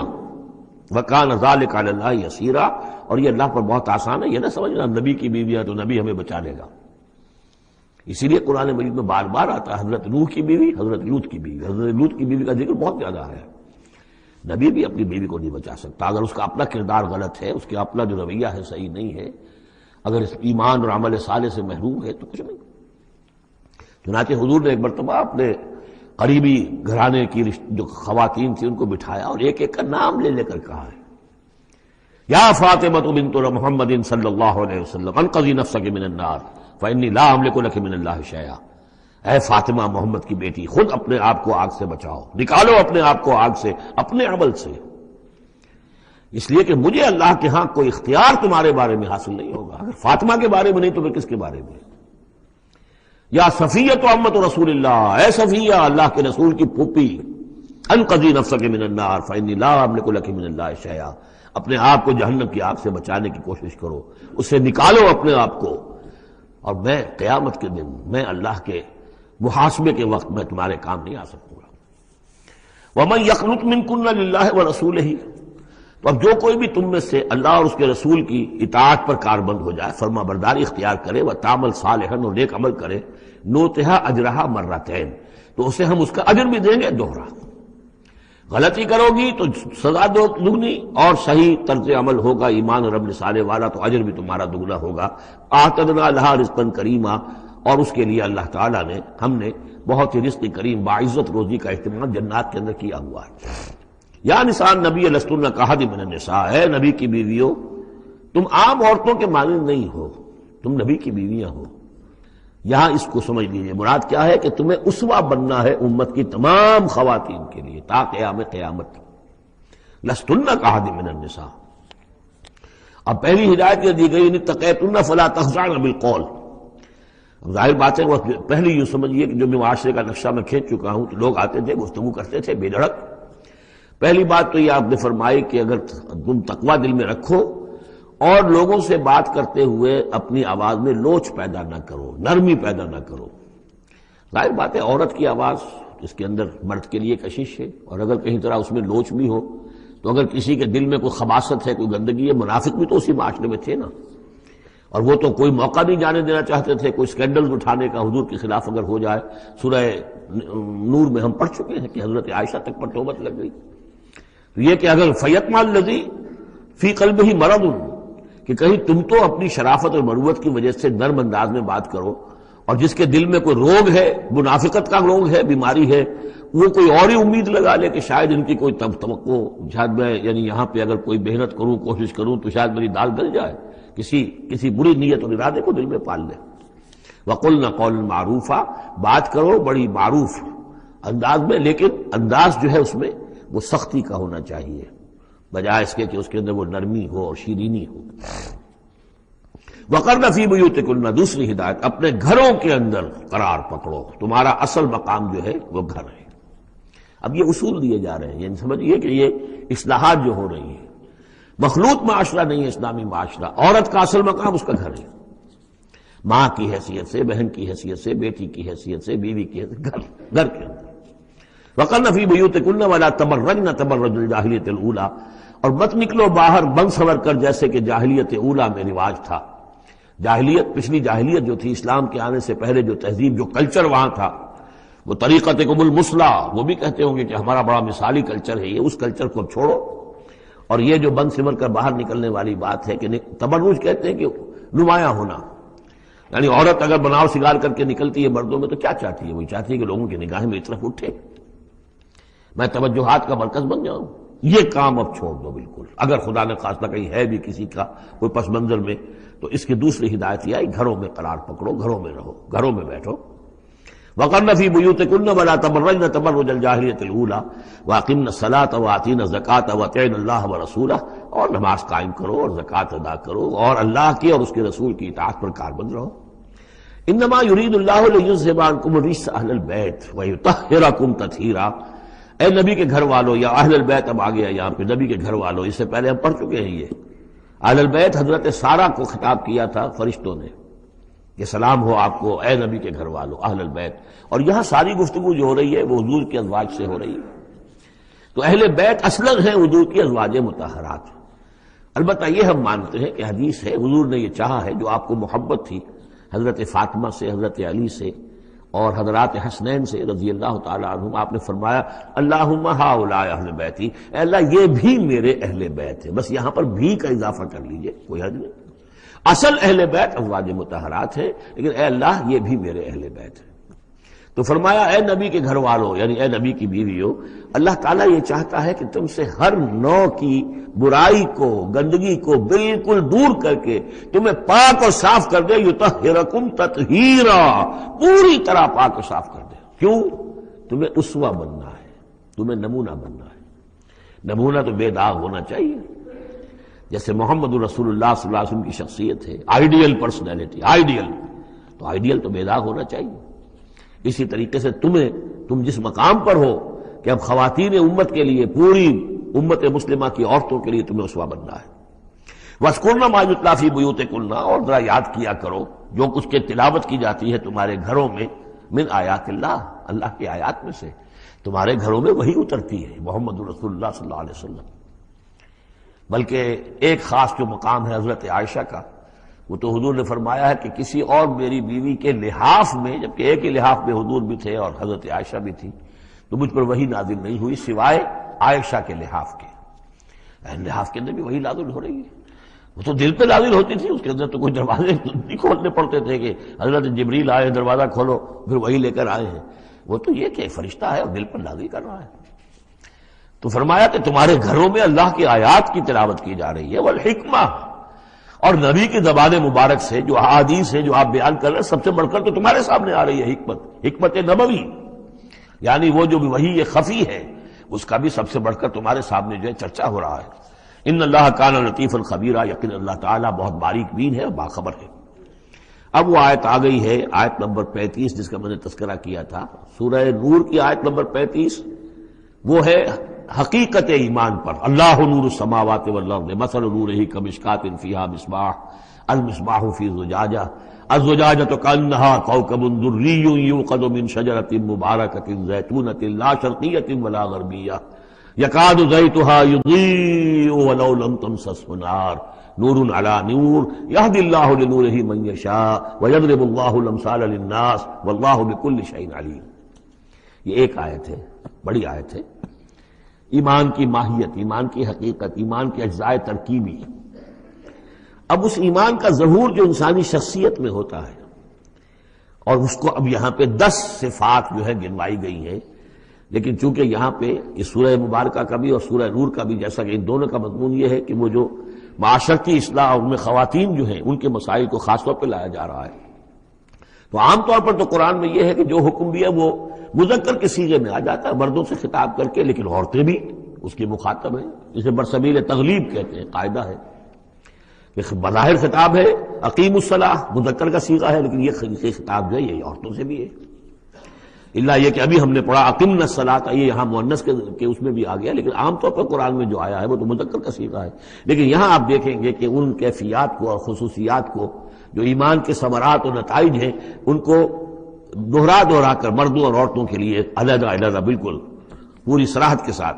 ان المسلمین والمسلمات، یقیناً مسلمان مرد اور مسلمان عورتیں، یعنی اطاعت کر لینے والی، سر تسلیم قلب کرنے والے مرد اور عورتیں. والمومنین والمومنات، اور مومن مرد اور مومن عورتیں. والقانتین والقانتات، اور فرما بردار مرد اور فرما بردار عورتیں. والصادقین والصادقات، اور راست باز مرد اور راست باز عورتیں. صدق قول بھی، صدق مقال اور صدق عمل، صدق کردار. والصابرین والصابرات، اور صبر کرنے والے مرد اور صبر کرنے والی عورتیں. والخاشعین والخاشعات، اور اللہ کے سامنے جھکے رہنے والے مرد اور جھکے رہنے والی عورتیں. والمتصدقین والمتصدقات، اور اللہ کے لیے صدقہ دینے والے مرد اور صدقہ دینے والی عورتیں. والصائمین والصائمات، اور روزہ رکھنے والے مرد اور روزہ رکھنے والی عورتیں. والحافظین فروجہم والحافظات، اور اپنے شرمگاہوں کی حفاظت کرنے والے مرد اور اپنی شرمگاہوں کی حفاظت کرنے والی عورتیں. والذاکرین اللہ کثیرا والذاکرات، اور کثرت کے ساتھ اللہ کا ذکر کرنے والے مرد اور ذکر کرنے والی عورتیں. اعد اللہ لہم مغفرۃ واجرا عظیما، اللہ تعالیٰ نے ان سب کے لیے مغفرت اور بہت بڑا اجر تیار کر رکھا ہے. اللہم ربنا اجعلنا منہم، اللہم ربنا اجعلنا منہم. اب وہ مسئلہ آ رہا ہے کہ جس کی تمہید ہوئی تھی پہلے رکوع میں، حضرت زینب رضی اللہ تعالیٰ عنہ سے حضور کی شادی کا معاملہ، اور اس سے پہلے حضور کے کہنے کی وجہ سے حضرت زینب کا نکاح جو حضرت زید ابن حارثہ سے ہوا. پھر زید ابن حارثہ رضی اللہ تعالیٰ عنہ نے جو ان کو طلاق دینی چاہی. پھر حضور کے دل میں جو یہ خیال ہوا کہ میں نے پہلے تو حکم دے کر نکاح پر مجبور کیا، اب اگر یہ داغ لگ جاتا ہے زینب کو تو گویا کہ پھر تو ایک ہی شکل رہ جائے گی اس کی دلجوئی کی، تلافی کی، کہ میں خود نکاح کروں. اب میں خود نکاح کروں گا تو چونکہ زید میرا منہ بولا بیٹا رہا ہے پہلے، ایک طوفان اٹھ کھڑا ہوگا. حالانکہ اس میں بات کوئی نہیں تھی، لیکن یہ کہ حضور نے اس کی وجہ سے یہ سمجھا کہ یہ مصلحت کے خلاف ہوگا. تو اسی گویا کہ آپ اسی ششپنج میں تھے کہ یہ آیات نازل ہو گئی. پہلی آیت میں تذکرہ ہے اس کا کہ جو حضور کے کہنے کی بنا پر حضرت زینب اور ان کے بھائی آمادہ ہوئے نکاح پر، ورنہ وہ آمادہ نہیں تھے زید بن حارثہ سے نکاح پر. وما كان لمؤمن ولا مؤمنة اذا قضى الله ورسوله امرا ان يكون لهم الخيرة من امرهم. یہ کسی بھی مومن مرد اور کسی بھی مومن عورت کے لیے یہ روا نہیں ہے کہ جب اللہ اور اس کا رسول کسی شے کا فیصلہ کر دیں تو پھر بھی انہیں یہ خیال ہو کہ ہمارے پاس آپشن باقی ہے، ہمیں اختیار حاصل ہے. وَمَن يَعْصِ اللَّهَ وَرَسُولَهُ فَقَدْ ضَلَّ ضَلَالًا بَعِيدًا، جو اللہ اور اس کے رسول کی نافرمانی کریں گے انہوں نے تو گویا کہ بہت بڑی گمراہی جو ہے وہ حاصل کر لی. تو یہ گویا کہ ایک تو یہ کہ اس کو عام ہم لیں گے تو یہ ہر معاملے کے اوپر ہے کہ اللہ اور اس کے رسول کے فیصلے کے بعد پھر میں یہ سمجھوں کہ میرے پاس کوئی آپشن ہے، تو اس کا مطلب ہے کہ میں اللہ کا انکار کر رہا ہوں، رسول کا انکار کر رہا ہوں. پس منظر میں وہی ہے کہ حضور کی فرمائش جو تھی ابتداءً تو چونکہ امیمہ ابن عبد المطلب حضور کی پھپھی تھی جن کی بیٹی ہیں حضرت زینب، اس کا اونچا خاندان ہے. اور ادھر یہ ہے کہ حضرت زید ابن حارثہ غلام رہے ہیں، اگرچہ تھے شریف خاندانوں میں سے عرب کے، لیکن کبھی انہیں کہیں پکڑ کر کہیں کسی نے لا کر غلام بنا کر بیچ دیا تھا تو داغ تو لگ گیا غلامی کا، اور اس معاشرے میں وہ داغ پھر دھلتا نہیں تھا ایک دفعہ. ایک دفعہ لگ جانے کے بعد. تو اس وجہ سے اب انہوں نے حضور کے لیے، حضور کے فرمانے کی وجہ سے نکاح کیا. اس کے بعد نہیں ان کی نبھی آپس میں، اور اس میں گمان غالب یہ ہے کہ حضرت زینب انہیں وہ نہیں دے سکی احترام اور ادب اور ان کی مرضی پر چلنے کا معاملہ، جیسا کہ ایک عورت کو فصالحات و قانتات حافظات للغیب جو رویہ ہونا چاہیے، اب وہ اپنے جذبات اور احساسات کے اوپر اس درجے جو ہے وہ کنٹرول نہ کر سکی، لہذا ان کے مابین جو ہے وہ موافقت نہیں ہوئی. تو حضرت زید نے کئی دفعہ کہا کہ حضور میں پھر ان کو فارغ کر دینا چاہتا ہوں، طلاق دینا چاہتا ہوں. استقول للذی انعم اللہ علیہ وانعمت علیہ امسک علیک زوجک. اے نبی جب آپ کہتے تھے اب اس شخص سے کہ جس پر اللہ نے بھی انعام فرمایا اور آپ نے بھی انعام فرمایا، آپ نے اسے آزاد کر دیا، اپنا منہ بولا بیٹا بنایا تھا. یہ دوسری بات ہے کہ اللہ نے وہ بات ختم کر دی. یہ تو زید ابن محمد کہلاتا تھا، اب یہ زید ابن حارثہ رہ گیا دوبارہ. آپ اس سے کہتے رہے امسک علیک زوجک، نہیں اپنی بیوی کو روکے رکھو، گھر میں آباد رکھو، ذرا اور کوشش کرو، ذرا اور کہ مزاجوں کی موافقت ہو جائے. واتق اللہ، اللہ سے ڈرو، اللہ کا تقوی اختیار کرو. وتخفی فی نفسک ما اللہ مبدیہ، اور آپ اپنے دل میں چھپائے ہوئے تھے وہ بات جس کو کہ اللہ تعالیٰ اللہ مبدی، جسے اللہ تعالیٰ کھولنا چاہتا ہے. وتخشى الناس، آپ لوگوں سے ڈر رہے تھے. واللہ احق ان تخشاہ، جبکہ اللہ زیادہ حقدار ہے اس کا کہ آپ اس سے ڈریں. فلما قضى زید منها وطرا، تو جب زید نے اس سے آخری قطع تعلق کر لیا، یعنی زکوٰۃ بھی دے دی، وہ طلاق بھی دے دی اور پھر عدت بھی پوری ہو گئی. زوجناکہا، اے نبی ہم نے تزویج کر دی ہے اس کی تمہارے ساتھ، زوجہ بنا دیا ہے، ہم نے نکاح کر دیا ہے. حضرت زینب پھر یہ کہا کرتی تھی دوسری ازواج مطہرات سے، فخر کرتی تھی کہ تمہارے نکاح سب کے جو ہے زمین پر ہوئے، میرا نکاح آسمان پر ہوا ہے. جب حضور نے شادی کی ان سے پھر تو اللہ نے نکاح کیا، اللہ نے نکاح پڑھایا ہے.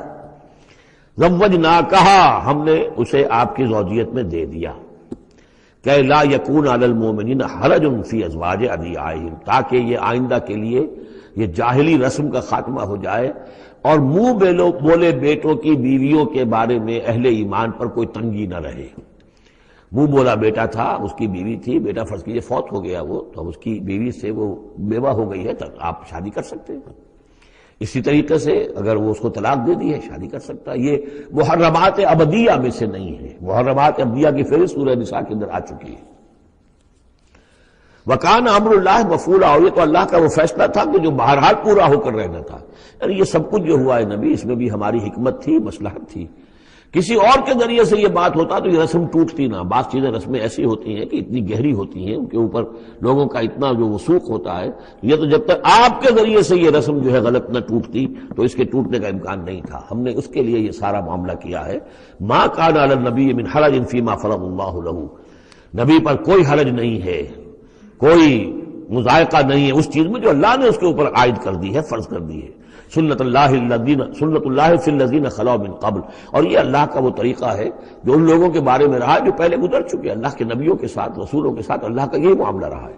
وکان امر اللہ قدرا مقدورا، اور یہ تو اللہ کا وہ معاملہ تھا کہ جو گویا کہ طے تھا، مقرر ہو چکا تھا، ہماری مشیت میں یہ پہلے سے طے تھا. الذین یبلغون رسالات اللہ، ہے وہ اللہ کے نبی کہ جو ہم اللہ کے پیغامات کو پہنچانے پر مامور ہوتے ہیں. وَيَخْشَوْنَهُ، اور صرف اسی سے ڈرتے ہیں. وَلَا يَخْشَوْنَ أَحَدًا إِلَّا اللَّهُ، اور نہیں ڈرتے کسی اور سے اللہ کے سوا. وَكَفَى بِاللَّهِ حَسِيبًا، اور اللہ تعالیٰ کافی ہے کفایت کرنے والا یا حساب لینے والا. مَا كَانَ مُحَمَّدٌ أَبَا أَحَدٍ مِّن رِجَالِكُمْ، دیکھو محمد تم میں سے کسی مرد کے باپ نہیں ہے. حضور کو اللہ تعالیٰ نے اولاد نرینہ نہیں دی، جو دی تھی بچپن ہی میں اسے اٹھا لیا. آخری عمر میں بھی یہ سمجھیے کہ حضرت ان کا نام کیا تھا، ماریہ قبطیہ، ان کے بطن سے حضرت ابراہیم کی ولادت ہوئی ہے. اور یہ ایک عجیب مسئلہ ہے کہ حضرت ابراہیم کے عقد میں یا آپ کے نکاح میں آئیں ہاجرہ، وہ بھی مصر کی تھیں جن سے اسماعیل کی ولادت ہوئی. اسماعیل کی نسل میں حضور ہیں صلی اللہ علیہ وسلم. پھر مصر ہی سے ماریہ قبطیہ آ رہی ہیں، اور ان کے بطن سے جو بیٹا ہوا اس کا نام حضور نے ابراہیم رکھا. اور حضور کو بہت محبوب بھی تھا، لیکن وہ بہت ہی چھوٹا ہستہ تھا، بچپن میں ہی فوت ہو گیا ہے، اور حضور کو اس کا افسوس بھی ہوا. یا ابراہیم انا لفراقک محزونون، یا ابراہیم ہم تمہاری جدائی سے بڑے محزون ہیں، ہمیں رنج ہے. بہرحال ما کان محمد ابا احد من رجالکم، تمہارے مردوں میں سے کسی کے باپ نہیں ہے. یہ زید ابن حارثہ کے باپ نہیں ہے. زید بن حارثہ منہ بولا بیٹا تھا، اب جب کہ ہم نے حکم نازل کر دیا ہے اب وہ سلسلہ منقطع ہو گیا۔ ولیکن رسول اللہ و خاتم النبیین، بلکہ یہ اللہ کے رسول ہیں اور نبیوں کی مہر ہیں۔ اب نبوت ختم ہو رہی ہے ان پر، اب کوئی نبی آنے والا نہیں، لہذا جتنی بھی رسومات جاہلیت کی تھیں اگر ان کے ذریعے سے وہ ختم نہ ہو تو پھر کس کے ذریعے سے ختم ہوگی؟ یہ ہے اس میں جو دلیل مضمر ہے کہ یہ جو کڑوا گھونٹ ہے محمد صلی اللہ علیہ وسلم تو آپ کو کرنا ہی تھا، اس لیے کہ یہ جاہلانہ رسمیں جو ہیں اگر آپ اس کے اندر یہ اقدام نہ کرتے اور آپ نے اپنے منہ بولے بیٹے کی بیوی سے اگر شادی نہ کی ہوتی تو یہ رسم ختم نہیں ہو سکتی تھی۔ اور یہی بات بتائی جا رہی ہے لوگوں کو، ما کان محمد ابا احد من رجالکم ولکن رسول اللہ و خاتم النبیین، وہ تو اللہ کے رسول ہے اور خاتم النبیین۔ اب اس میں ایک بڑا باریک نقطہ ہے، وہ نوٹ کر لیجئے، رسالت حضور کی دائم و قائم ہے، چل رہی ہے ابھی تک۔ فرق صرف یہ ہے کہ اس وقت تک براہ راست آپ بنفس نفیس اپنی رسالت کے فرائض ادا کر رہے تھے، اب بائی پروکسی ہے، اب امت کے ذریعے سے ہے، جو بھی آپ کے امتی ہیں، جو بھی دین کے خادم ہیں، جو بھی قرآن کے پیغام کو پہنچا رہے ہیں، جہاں تک پہنچا رہے ہیں وہ رسالت محمدی کا پیغام پہنچ رہا ہے، رسالت محمد کی ہے صلی اللہ علیہ وسلم۔ جیسے کہ ہم نے سورہ انعام میں آیت پڑھی تھی، اوحی الی ھذا القرآن لانذرکم بہ ومن بلغ، اے نبی ان سے کہہ دیجئے یہ قرآن مجھ پر وحی کیا گیا ہے تاکہ اس کے ذریعے سے میں تمہیں بھی خبردار کر دوں اور جسے بھی یہ قرآن پہنچ جائے۔ اسی لیے امت کو آپ ہدایت دے کر گئے تھے، فَلْيُبَلِّغِ الشَّاهِدُ الْغَائِبَ، اب یہ تمہارا کام ہے اس قرآن کی تبلیغ کرو اور پہنچاؤ، جو بھی یہاں نہیں ہے ان تک پہنچاؤ۔ تو گویا کہ رسالت محمدی ختم نہیں ہوئی ہے، رسالت محمدی تو چل رہی ہے، لہذا ختم کا لفظ جو آیا ہے وہ رسالت کے ساتھ نہیں آیا، نبوت کے ساتھ آیا۔ نبوت ختم ہو گئی جب وحی کا دروازہ بند ہو گیا، نبوت ختم ہو گئی۔ نبوت محمدی آپ کی ذات کے ساتھ تھی، وہ جیسے ہی آپ کی ذات جو ہے وہ اس دنیا سے اس نے پردہ کیا، اس کے ساتھ ہی آپ کی وہ نبوت کا دروازہ بند ہو گیا۔ لیکن رسالت محمدی وہ تو دائم و قائم ہے، اسی لیے یہاں دیکھیے ولیکن رسول اللہ ہے وخاتم النبیین، آپ تو اللہ کے رسول ہیں اور دائم ہیں اور قائم ہیں، اور خاتم النبیین ہیں اور نبیوں کی مہر ہے، وکان اللہ بکل شیء علیما، اور یقیناً اللہ تو ہر چیز کا علم رکھنے والا ہے۔ یا ایھا الذین آمنوا اذکروا اللہ ذکرا کثیرا وسبحوہ بکرۃ واصیلا هو الذی یصلی علیکم وملائکتہ لیخرجکم من الظلمات الی النور وکان بالمؤمنین رحیما۔ صدق اللہ العظیم۔ اہل ایمان اللہ کا ذکر کیا کرو کثرت کے ساتھ۔ ذکر کثیر سے مراد کیا ہے کہ انسان کسی بھی حال میں ہو اللہ کو یاد رکھے۔ پنجابی میں ایک کہاوت ہے، ہتھ کارول دل یارول، کام آپ کر رہے ہیں، کوئی بھی کر رہے ہیں، لیکن یہ کہ آپ کا دل اللہ کے ساتھ لگا ہونا چاہیے۔ اس کا جو بہترین طریقہ ہے وہ یہ ہے کہ تمام جو بھی معمولات زندگی کے ہیں ان کے ساتھ ہی حضور صلی اللہ علیہ وسلم سے مسنون دعائیں ہیں۔ گھر میں داخل ہو رہے ہیں تو دعا مانگیے، باہر نکل رہے ہیں تو دعا مانگیے، بازار میں داخل ہو رہے ہیں تو دعا مانگیے، بازار سے باہر آ رہے ہیں دعا مانگیے، بیت الخلاء میں داخل ہو رہے ہیں دعا ہے۔ لیکن آپ کام بھی کر رہے ہیں ساتھ کے ساتھ، کوئی اضافی وقت آپ کا نہیں لگ رہا ہے، لیکن اس میں یہ ہے کہ آپ کا اللہ کے ساتھ ایک رشتہ قائم رہے۔ باقی یہ کہ قرآن سب سے بڑا ذکر ہے، پھر نماز، یہ تو ہم پڑھ چکے ہیں 21ویں پارے کی پہلی آیت، وَاتْلُ مَا أُوحِيَ إِلَيْكَ مِنَ الْكِتَابِ وَأَقِمِ الصَّلَاةَ إِنَّ الصَّلَاةَ تَنْهَىٰ عَنِ الْفَحْشَاءِ وَالْمُنكَرِ وَلَذِكْرُ اللَّهِ أَكْبَرُ۔ تو اللہ کا ذکر کرو کثرت کے ساتھ، وَسَبِّحُوهُ بُكْرَةً وَأَصِيلًا، اور صبح و شام اس کی تسبیح کرتے رہو۔ هُوَ الَّذِي يُصَلِّي عَلَيْكُمْ وَمَلَائِكَتُهُ، وہ تم پر اپنی رحمتیں بھیجتا رہتا ہے، اپنی عنایتیں اور شفقتیں نازل فرماتا رہتا ہے، نہ صرف وہ خود بلکہ اس کے ملائکہ بھی۔ اب یہ دیکھیے وہی لفظ ہے کہ جو حضور کے بارے میں آیا ہے، ان اللہ و ملائکتہ یصلون علی النبی، یقیناً اللہ اور اس کے فرشتے نبی پر رحمتیں بھیجتے ہیں۔ لیکن یہ فرمایا جا رہا کہ ایک عام اہل ایمان کو بھی حصہ ملتا ہے اس میں سے، اللہ کی عنایتیں ہیں، اللہ کی رحمتیں ہیں، وہی لفظ استعمال ہو رہا ہے اہل ایمان کے لیے۔ هو الذی یصلی علیکم وملائکتہ لیخرجکم من الظلمات الی النور، وہ اپنی رحمتیں اور عنایتیں نازل فرماتا رہتا ہے، وہ بھی اور اس کے فرشتے بھی، تاکہ نکالے تمہیں اندھیروں سے روشنی کی طرف۔ وَكَانَ بِالْمُؤْمِنِينَ رَحِيمًا، اور یقیناً اللہ تعالیٰ کے اہل ایمان کے حق میں وہ بہت رحیم ہے۔ تحیتہم یوم یلقونہ سلام، ان کی دعا جو ہے جس روز کہ وہ اللہ سے ملیں گے ہوگا سلام، وعد لہم اجرا قریبا، اور اللہ تعالیٰ نے ان کے لیے بہت باعزت اجر فراہم کیا ہوا ہے۔ یا ایھا النبی انا ارسلناک شاہدا ومبشرا ونذیرا وداعیا الی اللہ باذنہ وسراجا منیرا۔ اے نبی، اب یہاں نوٹ کیجئے، اے نبی ہم نے بھیجا ہے آپ کو۔ یہ نبوت اور رسالت کا کے درمیان جو ربط و تعلق ہے وہ بھی یہاں پر واضح ہو جائے گا۔ جیسے جس کسی شخص نے سی ایس پی کا امتحان پاس کر لیا، اب اس کی اپوائنٹمنٹ ہوتی ہے کسی جگہ پر، جاؤ وہاں پر ڈی سی لگو یا وہاں کوئی اور عہدہ جو ہے، ایک ہے اپوائنٹمنٹ، ایک ہے کاڈر۔ نبوت کاڈر ہے، اس کاڈر میں جو آ گئے ہیں اب ان کو جن کو اللہ ان میں سے چاہتا ہے اپوائنٹ کرتا ہے کسی خاص قوم کی طرف، کسی خاص علاقے کی طرف، تو اس اپوائنٹمنٹ کے بعد وہ اب رسول ہے۔ یا ایھا النبی، اے نبی، اسی لیے کہا جاتا ہے کہ حضور کی نبوت کا ظہور جو ہوا ہے وہ پہلی وحی سے۔ وہ سورہ علق کی 5 آیتیں، اقرأ بسم ربک الذی خلق، خلق الانسان من علق، اقرأ وربک الاکرم الذی علم بالقلم، علم الانسان ما لم یعلم۔ اب ان 5 آیتوں میں کہیں تبلیغ کا حکم نہیں ہے، یہاں سے نبوت کا تو آغاز ہو گیا، لیکن یہ کہ رسالت کا آغاز ہوا ہے جب آپ کو تبلیغ کا حکم آیا، یا ایھا المدثر قم فانذر وربک فکبر۔ اب یہاں سے رسالت کا آغاز ہوا، تو نبوت اور رسالت کے اس فرق کو ذہن میں رکھیں۔ یا ایھا النبی، اے نبی ہم نے بھیجا ہے آپ کو شاہدن، گواہ بنا کر۔ اب اس پر ہم گفتگو کر چکے ہیں، لتکونوا شہداء علی الناس ویکون الرسول علیکم شہیدا، اور یہ یکون الرسول شہیدا علیکم وتکونوا شہداء علی الناس، سورہ بقرہ میں آیت آئی اور سورہ حج میں آ چکی ہے۔ اور مبشر اور نذیر، بشارت دینے والے، خبردار کرنے والے، یہ تو بہت مرتبہ آ چکا ہے، جمع کے صیغے میں، واحد کے صیغے میں۔ وداعیا الی اللہ باذنہ، اللہ کی طرف بلانے والے اس کے حکم سے۔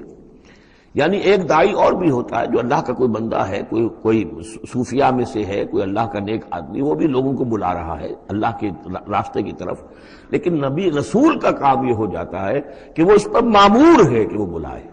اس میں زمین و آسمان کا فرق ہے، کہ ایک ہے کہ حفظان صحت کے اصولوں پر تمام شہریوں کو جو ہے اس پہ خیال رکھنا چاہیے، عمل کرنا چاہیے، گلیوں میں گندگی نہ ہو، یہ نہ ہو، وہ نہ ہو، یہ تو گویا کہ اصول شہریت میں سے ہے۔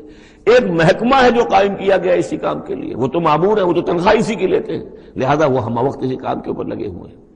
تو اسی طریقے سے دفاع وطن ہے، ویسے تو ہر شہری کا فرض ہے کہ اس کے لیے اپنے آپ کو ہر وقت تیار رکھے، لیکن ایک فوج آپ نے تیار کی ہوئی ہے جو اسی کام کے لیے۔ تو رسول تو گویا کہ وہ پھر داعی اللہ باذنہ ہی، اللہ کے حکم سے مامور من اللہ ہو کر پھر وہ جو ہے دعوت دیتا ہے۔ وسراجا منیرا، اور آپ کو ایک بہت روشن چراغ بنا دیا، چراغ ہدایت۔ وبشر المؤمنین بان لهم من اللہ فضلا کبیرا، اور اہل ایمان کو آپ بشارت دے دیجئے کہ ان کے لیے اللہ کی طرف سے بہت بڑا فضل ہے۔ ولا تطع الکافرین والمنافقین ودع اذاہم، اور آپ ان کافروں اور منافقوں کی باتیں نہ مانیے، ان کی طرف دھیان بھی مت دیجیے۔ ودع اذاہم، اور وہ جو کچھ بھی اذیت آپ کو دینا چاہ رہے ہیں، تکلیف پہنچا رہے ہیں، کوفت پہنچا رہے ہیں، دفع کیجیے ان کی ایذاؤں کو۔ وتوکل علی اللہ، اللہ تعالیٰ پر توکل کیجیے۔ وکفیٰ باللہ وکیلا، اللہ کافی ہے آپ کے لیے سہارا، اور آپ کی مدد کرنے کے لیے اللہ کافی ہے۔ یہ کچھ نہیں بگاڑ سکیں گے، جو چاہیں اسکینڈلز اٹھا لیں، جو چاہیں آپ کے خلاف سازشیں کر لیں، آپ کا بال بیکا نہیں کر سکیں گے۔ یا ایھا الذین آمنوا اذا نکحتم المؤمنات ثم طلقتموہن من قبل ان تمسوہن، اب ایک حکم یہاں پر طلاق کے ضمن میں بھی آ رہا ہے۔ پہلے آ چکا ہے کہ اگر نکاح ہو چکا ہے کسی سے اور کوئی مہر مقرر نہیں ہوا تھا، لیکن پھر بھی طلاق اگر دے دی ہے تو بہرحال اسے کچھ نہ کچھ مہر جو ہے وہ اس کو کچھ نہ کچھ دے دلا کے رخصت کرنا چاہیے۔ اور اگر ملاقات سے قبل نکاح دی ہے، مہر طلاق دے دی ہے، مہر مقرر ہو چکا تھا تو آدھا مہر دینا ہوگا۔ اب یہاں مسئلہ آ رہا عدت کا۔ یا ایھا الذین آمنوا، اہل ایمان، اذا نکحتم المؤمنات، جب تم مومن خواتین سے نکاح کرو، ثم طلقتموہن من قبل ان تمسوہن، پھر کوئی سبب ایسا ہو جائے کہ اس سے پہلے کہ تمہاری ان سے ملاقات ہو، تم انہیں چھو، انہیں تم طلاق دے دو، فما لکم علیہن من عدۃ تعتدونہا، تو پھر تمہارا کوئی حق نہیں ہے کہ وہ عورت جو ہے عدت کرے اور اس کو تم عدت پوری کرواؤ اس لیے کہ تمہاری ملاقات ہی نہیں ہوئی، کوئی سوال ہی پیدا نہیں ہوتا کہ اس کے رحم میں کوئی بچہ جو ہے اللہ تعالیٰ نے اس کو تخلیق فرما دیا ہو۔ لہذا عدت تو اس لیے ہوتی ہے کہ یہ بات پوری طریقے سے واضح ہو جائے کہ اس معاملے میں سابق شوہر سے کسی کے اس کے وطن میں کوئی کسی کا حمل نہیں ہے۔ وَمَتِّعُوهُنَّ، تو انہیں کچھ دے دلا کر رخصت کرو، وَسَرِّحُوهُنَّ سَرَاحًا جَمِيلًا، اور اپنے ہاں سے رخصت کرنا ہو تو بڑی خوبصورتی کے ساتھ رخصت کرو۔ یا ایھا النبی انا احللنا لک ازواجک اللاتی آتیت اجورہن، اے نبی ہم نے آپ کے لیے حلال ٹھہرایا ہے آپ کی ان تمام ازواج مطہرات کو جنہیں آپ نے باقاعدہ مہر دیا ہے۔ وما ملکت یمینک، اسی طرح جو آپ کی ملک یمین ہے، بانیاں ہیں، لونڈیے ہیں، مما افاء اللہ علیک، جو اللہ تعالیٰ نے آپ کو فے کے طور پر دے دی ہوں۔ جیسے آپ کو معلوم ہے کہ یہ ماریہ قبطیہ جو آئی تھی رضی اللہ تعالیٰ عنہ، یہ بھی جو مقوقس تھا مصر کا، اس کا حکمران، اس نے ہدیے کے طور پر بھیجی تھی۔ وہ بنات امنے کا، وہ بنات اماتے کا، اسی طرح آپ کے لیے نکاح کرنا جائز ہے اپنی چچا کی بیٹیوں سے اور اپنی پھپھیوں کی بیٹیوں سے، وہ بنات خالے کا، اور اپنے ماموں کی بیٹیوں سے، وہ بنات خالات کا، اپنی خالاؤں کی بیٹیوں سے، اللاتی ہاجرن معک، جنہوں نے آپ کے ساتھ ہجرت کی ہے۔ وامرأۃ مؤمنۃ، اسی طرح ایک مومن عورت، وہ بھی آپ کے لیے حلال ہے کہ آپ اس سے نکاح کریں، ان وہبت نفسہا للنبی، اگر وہ ہبہ کر دیتی ہے اپنا نفس نبی کو، یعنی وہ مہر بھی نہیں مانگتی، وہ کہتی ہے کہ میں اپنے آپ کو ہبہ کر رہی ہوں۔ ان اراد النبی ان یستنکحھا، اگر نبی کا ارادہ ہو کہ وہ ان سے نکاح کرے، خالصۃ لک من دون المؤمنین، یہ جو ہے رعایت آپ کو دی گئی ہے تمام اہل ایمان سے علیحدہ رکھ کر، یعنی تمام اہل ایمان کے لیے زیادہ زیادہ 4 کی قید ہے، لیکن آپ کے لیے یہ سب جو آپ کے گھروں میں آباد ہیں یہ سب جائز ہے، ان میں سے کسی کو بھی آپ طلاق نہیں دیں گے، اور 4 کی جو قید ہے وہ آپ پر نہیں ہے۔ قد علمنا ما فرضنا علیہم من ازواجہم، ہمیں خوب معلوم ہے کہ ہم نے عام مسلمانوں پر کیا کیا چیزیں ان کی بیویوں کے ضمن میں فرض کی ہیں، لازم کی ہیں، کہ ایک وقت میں 4 سے زیادہ کا نکاح نہیں ہو سکتا۔ وما ملکت ایمانہم، اسی طریقے سے جو ان کی لونڈیاں اور بانیاں ہیں ان کے بارے میں بھی ہم نے کیا کیا قواعد و ضوابط کا انہیں پابند کیا ہے، لکہ لا یکون علیک حرج، تاکہ آپ پر کوئی تنگی نہ ہو، وکان اللہ غفور الرحیم، اللہ غفور الرحیم ہے۔ اصل میں حضور کا جو تعدد ازدواج کا معاملہ، اس میں کئی مصلحتیں تھیں۔ ایک مسئلہ تو یہ بھی تھی، مثلا یہ کہ حضرت عائشہ صدیقہ رضی اللہ تعالیٰ عنہ سے نکاح کی تو مسئلہ سب سے بڑی یہ سامنے آتی ہے کہ وہ بیوہ ہو گئی ہیں جبکہ ابھی جوان تھی، وہ 18 برس کی عمر تھی جبکہ بیوہ ہو گئی ہیں، لیکن انہیں پھر طویل وقت ملا ہے، وہ معلمہ امت بن گئی ہیں۔ خواتین کے لیے تو وہی معلمہ ہے، جو بھی زن و شو کے تعلقات ہوتے ہیں اس میں خواتین آ کر مسئلہ پوچھتی تھی تو ام المومنین صدیقہ رضی اللہ تعالیٰ انہیں بتاتی تھی۔ تو طویل امت، اس لیے کہ امت کے لیے تعلیم کا کوئی اور نظام تو نہیں تھا۔ اسی طرح عرب کا جو معاشرہ تھا، قبائلی معاشرہ تھا، اس میں یہ ہوتا تھا کہ کوئی بڑی شخصیت جو ہے اس کے دوسرے جو قبائل ہیں ان کے سرداروں وغیرہ سے کوئی رشتہ داری اگر ہو جائے تو اس سے بھی ایک تقویت حاصل ہوتی تھی اس نظام کو۔ تو یہ مختلف اسباب سے حضور کے لیے خاص طور پر یہ رعایت جو ہے کی گئی ہے کہ جو عام مسلمانوں کے لیے نہیں ہے۔ وکان اللہ غفور الرحیم، یقینا اللہ غفور الرحیم ہے۔ ترجی من تشاء منہن وتؤوی الیہ من تشاء، اور پھر یہ بھی کہ آپ کر سکتے ہیں کہ ان میں سے جس کو چاہیں ذرا اپنے سے دور کر دیں اور جس کو چاہیں اپنے قریب لے آئیں، یعنی وہ مساوات بھی حضور پر لازم نہیں تھی، اگرچہ حضور نے کی ہے لیکن وہ مساوات حضور پر لازم نہیں تھی، اس لیے کہ آپ کو یہ اجازت دی گئی تھی کہ اگر اپنی ازواج مطہرات میں سے کسی کو ذرا فاصلے پر کر دیں، ذرا اس سے اپنا وقت وغیرہ دینا کم کر دیں تو کوئی حرج نہیں تھا، آپ پر کوئی اس کی ملامت نہیں تھی اللہ کی طرف سے۔ کسی کو زیادہ آپ اپنے پاس رکھیں یا زیادہ اس کے پاس ٹھہرے تو اس میں بھی کوئی پابندی آپ پر نہیں تھی، صاف اجازت دی گئی ہے۔ ترجی من تشاء، جو دور ذرا کر دے اپنے سے جس کو چاہے، وتؤوی الیک من تشاء، اور جس کو چاہے اپنے پاس قریب کر لو، ومن ابتغیت ممن عزلت، اور جسے آپ نے کہیں ذرا سا اپنے سے پرے کر دیا ہو اگر انہیں دوبارہ قریب اپنے لانا چاہو فلا جناح علیک، تو اس میں بھی آپ پر کوئی حرج نہیں ہے۔ ذالک ادنی ان تقر اعینہن، یہ زیادہ قریب تر ہے اس سے کہ ان کی آنکھیں بھی ٹھنڈی رہیں، ولا یحزن، اور وہ رنجیدہ نہ ہوں، یعنی ایسا نہ ہو کہ کسی اپنی زوجہ محترمہ سے آپ ذرا زیادہ دیر کے لیے جو ہے وہ دور رہیں، ایسا بھی نہیں ہونا چاہیے، ان کی بھی آنکھوں کی ٹھنڈک رہنی چاہیے۔ وَيَرْضَيْنَ بِمَا آتَيْتَهُنَّ كُلَّهُنَّ، اور تاکہ وہ سب کی سب راضی رہیں ان چیزوں سے جو آپ انہیں دیتے ہیں۔ حضور کا معاملہ یہ تھا کہ آپ نے کامل مساوات برتی ہے، ناپ تول کے ساتھ، نان نفقہ سب کا برابر، وقت اپنا سب کے ساتھ برابر، باریاں مقرر ہیں اور باریوں پہ ہی آپ سب شب باشی فرماتے تھے، آج ان کے پاس ہے، کل ان کے پاس ہے، پرسوں ان کے پاس ہے۔ ایک وقت آپ نے رکھا تھا جب مدینے میں آپ ہوتے تھے تو عصر اور مغرب کے درمیان چند منٹ کے لیے، 5-5 7-7 منٹ کے لیے آپ سب کے ہاں ہو آتے تھے تاکہ سب سے اس روز کی ملاقات ہو جائے۔ باقی یہ ہے کہ شام کو شب باشی، ظاہر بات ہے رات کو کہ ایک کے ہاں ہوتی تھی، اور ہر چیز کے اندر جو ہے حضور نے صلی اللہ علیہ وسلم پوری مساوات کی ہے. اور اس پر بھی آپ کہتے تھے اللہم ھذا قسمی فیما املک، اے اللہ جو چیزیں میرے اختیار میں ہیں، جن میں ناپ تول ہو سکتا ہے اس میں تو میں نے برابر کی تقسیم کر دی ہے.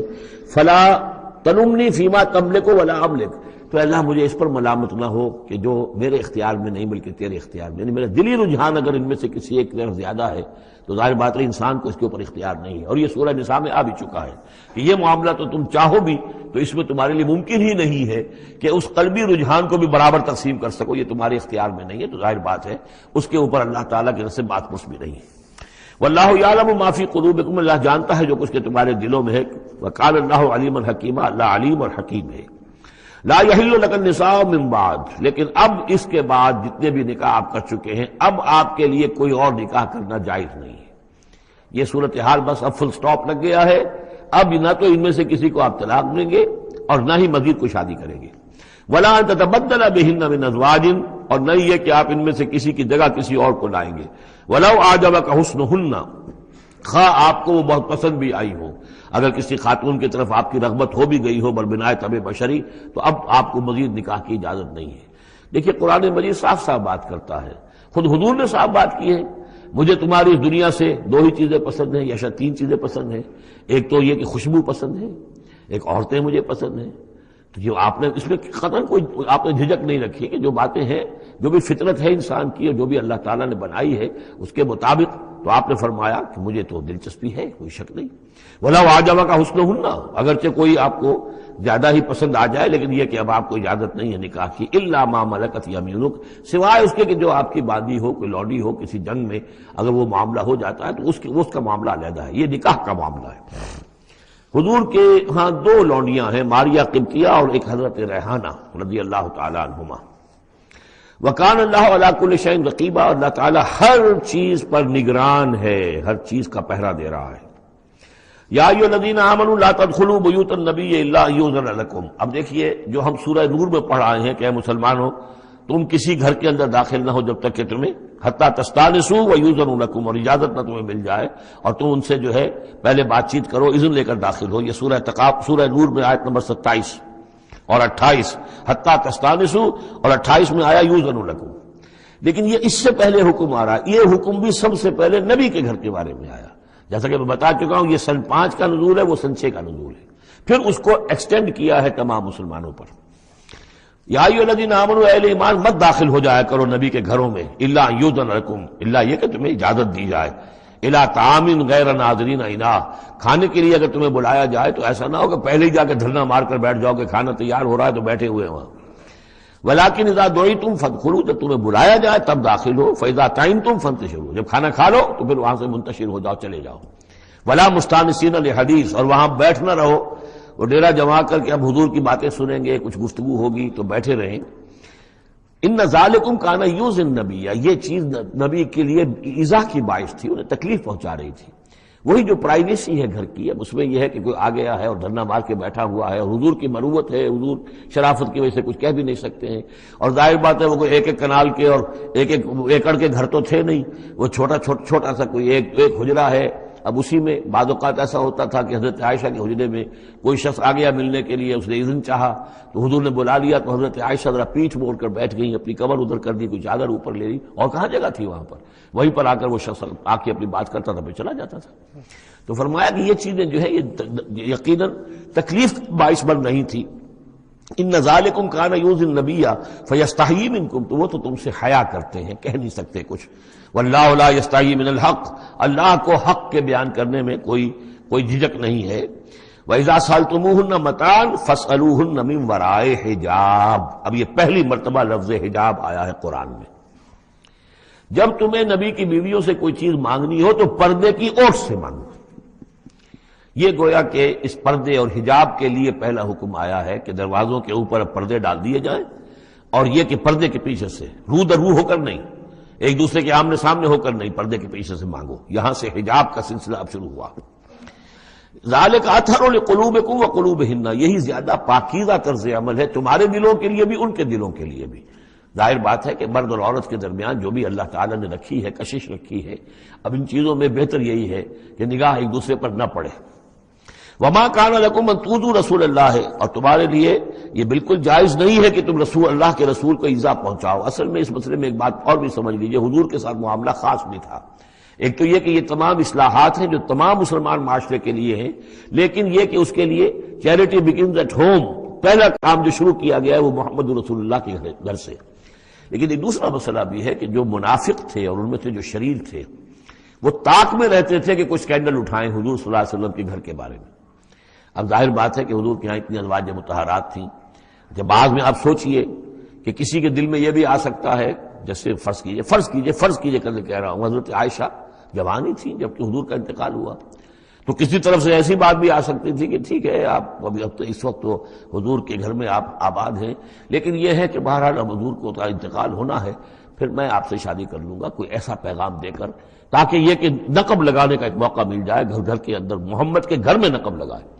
اس اعتبار سے خاص طور پر ضرورت تھی کہ اس معاملے میں حضور کے گھر والوں کا معاملہ جو ہے اس کے اندر وہ احتیاطی اقدامات کیے جائیں۔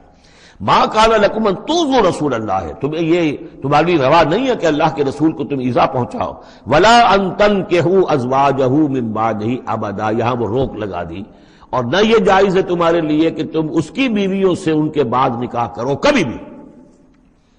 یہ بین، چونکہ ویسے بھی وہ ازواجہ امہاتہم، اس کی جو بیویاں ہیں حضور کی وہ تو تمہاری اہل ایمان کی مائیں ہیں، وہ ایک درجہ وہ بھی آ گیا، اب خاص صراحت کے ساتھ بھی کہہ دیا ولا ان تنکحوا ازواجہ من بعدہ ابدا، حضور کی ازواج کے لیے چونکہ اس کا کوئی امکان نہیں تھا، اسی لیے حضور کسی کو طلاق نہیں دے سکتے تھے، طلاق دیں تو ظاہر بات ہے وہ کسی اور سے تو نکاح کر نہیں سکتی۔ یہی وجہ ہے کہ تعدد ازدواج کا معاملہ حضور کے لیے زیادہ ایکسٹینڈ کر دیا گیا۔ ان ذالکم کان عند اللہ عظیما، اور یہ چیز اللہ کے نزدیک بہت بڑی ہے۔ تو اس سے یہ کہ اگر کسی کے لیے کسی کے دل میں کسی خبیث کے دل میں کوئی خیال ایسا آ بھی رہا ہو تو اب یہاں یہ کہ اس کی روک لگ گئی کہ یہ بات جو ہے یہ دروازہ یہ ہمیشہ کے لیے بند ہے۔ ان تبدوا شیئا اور تخفوہ فإن اللہ کان بکل شیء علیما، خواہ تم کسی چیز کو ظاہر کرو اور خواہ تم چھپاؤ، اللہ تعالیٰ تو ہر چیز کا علم رکھتا ہے۔ لا جناح علیکم علیہن فی آبائہن، اب یہ وہ حکم آ رہا ہے جو تفصیل سے آیا ہے بڑی، وہ تو اب ہم پڑھ چکے سورہ نساء میں، وہ بعد میں آیا ہے، یہ ذرا مختصر آ رہا ہے کہ گھر میں داخلے سے جن کو روک دیا گیا ہے کہ وہ گھر سے باہر کھڑے ہو کر مانگنے جو کچھ مانگنا ہے، گھر میں داخل نہیں ہو سکتے۔ اب اس میں استثناء کون کون ہے، کون گھر میں جا سکتا ہے، اندر جا سکتا ہے، زنانے میں کون جا سکتا ہے؟ لا جناح علیہن، کوئی حرج نہیں ہے نبی کی بیویوں پر، فی آبائہن، ان کے باپوں کے بارے میں۔ حضرت عمر آئیں حضرت حفصہ کے گھر میں کوئی رکاوٹ نہیں، حضرت ابو بکر آئیں حضرت عائشہ کے گھر میں کوئی رکاوٹ نہیں، ولا ابنائہن، نہ ان کے بیٹوں کے بارے میں، ولا اخوانہن، نہ ان کے بھائیوں کے بارے میں، ولا ابناء اخوانہن، نہ ان کے بھائیوں کے بیٹے یعنی بھتیجوں کا، ولا ابناء اخواتہن، اور نہ ان کی بہنوں کے بیٹے یعنی بھانجوں کا، ولا نسائہن، اور نہ ہی ان کی اپنی جان پہچان والی عورتوں کا، ولا ما ملکت ایمانکم، اور جو غلام یا جو لونیاں ہیں، اور اکثر و بیشتر اہل سنت کے نزدیک یہاں سے لونیاں مراد ہیں، ان کے بارے میں ٹھیک ہے وہ گھر میں داخل ہوں۔ گویا کہ یہ جو تفصیلی آیت آئی ہے سورہ نساء میں، اس کا یہ نیوکلیس جو ہے جو شروع میں وہ یہ ہے جو سورہ احزاب کے اندر، یہ مختصر ہے، مزید اس میں پوری فہرست کر کے اس کو مکمل کر دیا کہ یہ ہے محرم، اور جو محرم ہے وہ محرمات ابدیہ ہیں، ان سے کبھی بھی کسی بھی حالت میں نکاح ہو ہی نہیں سکتا اس عورت کا۔ باقی یہ ہے جتنے بھی مرد ہیں وہ نامحرم ہیں، وہ باہر رہیں گے، کچھ چیز مانگنی ہے پردے کے اوٹ سے مانگیں گے، یہ ان کا معاملہ رہے گا، اور گھر میں داخل ہوں گے اگر تو عورت پردہ کرے گی، جیسے کہ حضرت عائشہ کا میں نے آپ کو طریقہ بتایا، یا اگر کہیں دو کمرے ہیں تو عورت کسی اور کمرے میں جائے گی اور وہ جو ہے وہ کسی اور کمرے میں آئیں گے۔ یہ طریقہ ہے اسلامی معاشرت کا، مسلمانوں کی طرز رہائش کا۔ واتقین اللہ، اور اے نبی کی بیویوں ڈرتی رہو اللہ سے، ان اللہ کان علی کل شیء شہیدا، یقیناً اللہ تعالیٰ ہر چیز پر گواہ ہے۔ ان اللہ وملائکتہ یصلون علی النبی، اب یہ خاص طور پر لفظ وہی ہے یصلی علیکم وملائکتہ، یہاں صرف ترتیب بدل گئی ہے۔ یقیناً اللہ اور اس کے فرشتے رحمت اور شفقت اور عنایت نازل کرتے رہتے ہیں نبی پر صلی اللہ علیہ وسلم۔ یا ایھا الذین آمنوا صلوا علیہ وسلموا تسلیما، اے ایمان کے دعوے دارو، اے ایمان لانے والو، تم بھی ان پر رحمت بھیجتے رہا کرو، اور تم بھی اللہ تعالیٰ سے دعا کرتے رہا کرو کہ اللہ ان کے اوپر اور درود بھیجے اور رحمت بھیجے۔ وسلموا تسلیما، انہیں سلام کیا کرو، ان کو سلام بھیجا کرو۔ ان الذین یؤذون اللہ ورسولہ، یقیناً وہ لوگ کہ جو ایذا پہنچاتے ہیں اللہ کو اور اس کے رسول کو، لعنہم اللہ فی الدنیا. اب یہ منافقین کا تذکرہ ہو رہا ہے اس سورہ مبارکہ میں، جیسا کہ مدنی صورتوں میں اکثر و بیشتر ہے. ان الذین یؤذون اللہ ورسولہ، بے شک وہ لوگ کہ جو ایذا پہنچاتے ہیں اللہ اور اس کے رسول کو، لعنہم اللہ فی الدنیا والآخرہ، تو لعنت اللہ نے ان پر لعنت کر دی ہے دنیا اور آخرت دونوں میں. وعد لہم عذابا مہینا، اور ان کے لیے ایک بڑا اہانت آمیز عذاب تیار کر رکھا ہے. والذین یؤذون المؤمنین والمؤمنات بغیر ما اکتسبوا، اور وہ لوگ کہ جو ایذا پہنچاتے ہیں مسلمان مردوں کو اور مسلمان عورتوں کو بغیر اس کے کہ انہوں نے کوئی گناہ کا ارتکاب کیا ہو، یعنی الزام لگاتے ہیں، سکینڈلز ہیں، خام خواہ کی تہمتیں ہیں اور قذف ہو رہا ہے. فقد احتملوا بہتانا و اسما مبینا، تو انہوں نے تو اپنے اوپر جھوٹ کا اور بہت بڑے گناہ کا بوجھ لے لیا ہے. ابھی یہاں پر قذف کی سزا نہیں آئی، قذف کا حکم جو ہے اس کی حد وہ پھر سورہ نور میں آ چکی ہے، وہ ہم پڑھ چکے ہیں. 80 درے لگائے جائیں، 80 کوڑے. اگر کوئی شخص کسی مسلمان خاتون کے اوپر زنا کا الزام لگائے اور پھر 4 گواہ پیش نہ کر سکے، 80 کوڑے لگیں گے. یا ایھا النبی قل لازواجک و بناتک و نساء، اب یہ پردے کا اگلا حکم آ رہا ہے. ایک تو یہ کہ گھر میں رہو، گھر پہ پردہ ہونا چاہیے، نامحرم پردے کی اوٹ سے بات کرے، جو بھی ضروری بات ہے وہ پردے کی اوٹ سے کرے، روح کر نہ کرے. لیکن اب مسئلہ آتا ہے کہ عورت گھر سے باہر نکلے تو کیا ہو. آخر ظاہر بات ہے اگرچہ اصولی اعتبار سے عورت کا مقام اس کا گھر ہے، لیکن پھر بھی ضرورت ہو سکتی ہے وہ باہر جائے ضرورت کے تحت، تو اس میں کیا حکم ہے. یا ایھا النبی قل لازواجک و بناتک و نساء المؤمنین. اب یہاں پر دیکھیے ایکسٹینڈ کر رہے ہیں ترتیباً. اے نبی کہہ دیجئے اپنی بیویوں سے اور اپنی بیٹیوں سے اور اہل ایمان کی خواتین سے. یہ گویا کہ اب اصلاح کا دائرہ جو ہے نبی کے گھر سے نکل کر اب باہر آ رہا ہے تمام اہل ایمان کے لیے. کیا کہہ دیجئے یدنین علیہن من جلابیبہن، وہ اپنے اوپر لٹکا لیا کریں اپنی بڑی چادروں کا ایک حصہ. دیکھیے جیسا کہ میں نے اس وقت بھی عرض کیا تھا سورہ جب ہم نور پڑھ رہے تھے کہ عرب میں لباس کا یہ اور خواتین کی لباس کا یہ 2 جز تھے. ایک اوڑھنی ہوتی تھی جو گھر میں اوڑھتی تھی، وہ جیسے اب بھی ہمارے اوڑھنے کا تصور ہے، اس کو کہتے ہیں خمار. اور خمرہن لفظ آیا ان کی جمع جو ہے خمرہن، ولیضربن بخمرہن علی جیوبہن، وہ اپنی ان اوڑھنیوں کا بکل مار لیا کریں اپنے سینوں پر. یہ گھر کے اندر ہوگا. باہر جب نکلتی تھی تو بڑی چادر لے لیتی تھی، اور جو جتنی شریف گھرانے کی ہوتی تھی اتنی ہی وہ اپنے آپ کو اس میں لپیٹ لیتی تھی، لیکن چہرے کے اوپر نہیں ڈالتی تھی. یہاں اس میں صرف یہ اضافہ کیا گیا ہے کہ اس کا ایک حصہ اپنے چہروں پر لٹکا لیا کریں. یہاں سے نقاب کا تصور پیدا ہوا ہے، جو ہمارے ہاں بعض جگہ پر جو ہے خاص طور پہ فرنٹیئر کے علاقے میں اب بھی ہے، وہ چادر لیتی ہیں خواتین، لیکن چادر کا جو حصہ ہے وہ ان کے چہرے کے آگے آیا ہوا ہوتا ہے. یا یہ کہ کسی طریقے سے بس صرف ایک آنکھ کھول کر، خاص طور پر ایران کے اندر اس کا بڑا رواج ہے، ان کو میں نے دیکھا ہے کہ یہ جو ہے اس قدر ایک چادر میں بڑی چادر میں لپٹی ہوئی ہوتی ہیں دیہاتی خواتین. شہروں کے اندر تو نقشہ ذرا کچھ مختلف ہے. اب وہاں پہ چونکہ یہ بات تقریباً انہوں نے طے کر دیا کہ چہرے کا پردہ نہیں ہے، حالانکہ یہ غلط ہے. قرآن میں چہرے کا پردہ ہے. اس حوالے سے وہ جو کہا گیا کہ پردے کی اور سے ان سے بات کی جائے یا مانگا جائے، تو آخری اس کا مطلب یہ کہ چہرہ ہی تو ہے نا جس کو روکا جا رہا ہے. باقی گھر میں جو ازواج مطہرات بغیر لباس کے تو نہیں تھی معاذ اللہ، لیکن یہ کہ چہرے ہی کے پردے کے لیے کہا ہے کہ فَصَلُوهُنَّ مِن وَرَاءِ حجاب، اور حجاب کا لفظ چل رہا ہے اسی کے لیے.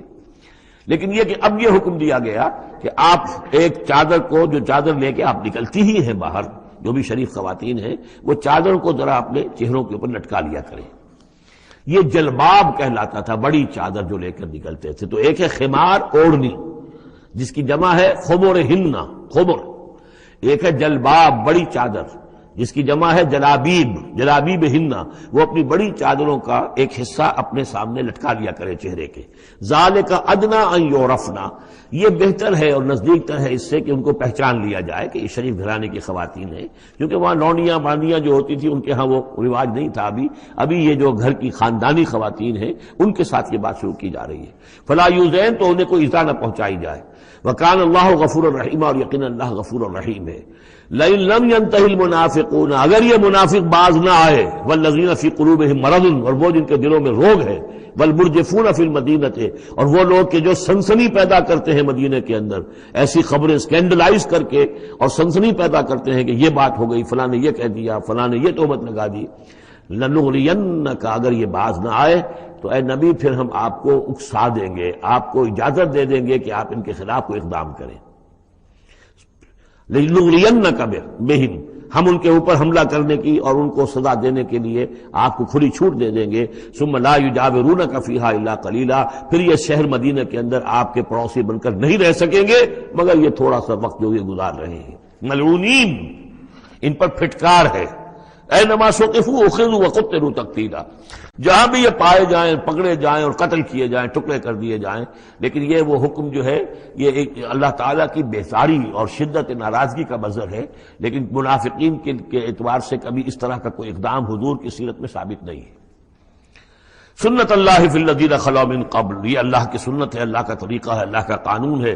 یہ ان قوموں کے بارے میں، امتوں کے بارے میں بھی جو پہلے گزر چکی ہیں. وَلَن تَجِدَ لِسُنَّتِ اللَّهِ تَبْدِيلًا، اور تم نہیں پاؤ گے اللہ کی سنت کے اندر کوئی تبدیلی. وَلَن تَجِدَ لِسُنَّتِ يَسْأَلُكَ النَّاسُ وَلَن تَجِدَ لِسُنَّتِ اللَّهِ تَبْدِيلًا، تم نہیں پاؤ گے اللہ کی سنت میں کوئی تبدیلی. يَسْأَلُكَ النَّاسُ عَنِ السَّاعَةِ، اے نبی لوگ آپ سے قیامت کے بارے میں پوچھتے ہیں. قل انما علمها عند اللہ، کہہ دیجئے اس کا علم تو اللہ کے پاس ہے. وما یدریک لعل الساعة تکون قریبا، اور تمہیں کیا معلوم ہو سکتا ہے کہ قیامت قریب آ چکی ہو. ان اللہ لعن الکافرین وعد لهم سعیرا، اللہ نے کافروں پر لعنت فرمائی ہے اور ان کے لیے دہکتی ہوئی آگ تیار کر رکھی ہے. خالدین فیہا ابدا، اس میں رہیں گے ہمیشہ ہمیش. لا یجدون ولیا ولا نصیرا، نہیں پائیں گے کوئی حمایتی اور نہ مددگار. یوم تقلب وجوہہم فی النار، جس دن کے وہ اوندھے کر دیے جائیں گے آگ میں. یقولون یا لیتنا اطعنا اللہ واطعنا الرسول، اس وقت کہیں گے کہ ہائے کاش کہ ہم نے اطاعت کی ہوتی اللہ کی اور اطاعت کی ہوتی اس کے رسول کی. وقالوا ربنا انا اطعنا سادتنا وکبراءنا فاضلونا السبیل، وہ کہیں گے اے اللہ ہم نے تو اپنے سرداروں اور اپنے جو بڑے چودھری تھے ان کی اطاعت ہم نے کی، ان کا کہنا مانا، ان کے کہے پر چلے، بس انہوں نے ہمیں صحیح راستے سے بھٹکا دیا. ربنا آتہم ضعفین من العذاب، اے اللہ ان کو دگنا عذاب دے. والعنہم لعنا کبیرا، اور ان پر لعنت فرما بہت ہی بڑی لعنت. یا ایھا الذین آمنوا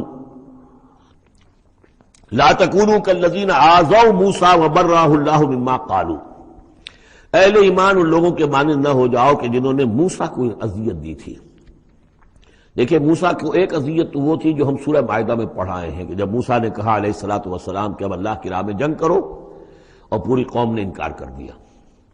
ظاہر بات ہے کہ جو آپ پر بیزاری طاری ہوئی، جس پر آپ نے کہا کہ رب انی لا املک الا نفسی واخی فافرق بیننا وبین القوم الفاسقین، تو اس سے اندازہ ہو رہا ہے کس قدر آپ کو تکلیف پہنچی ہے.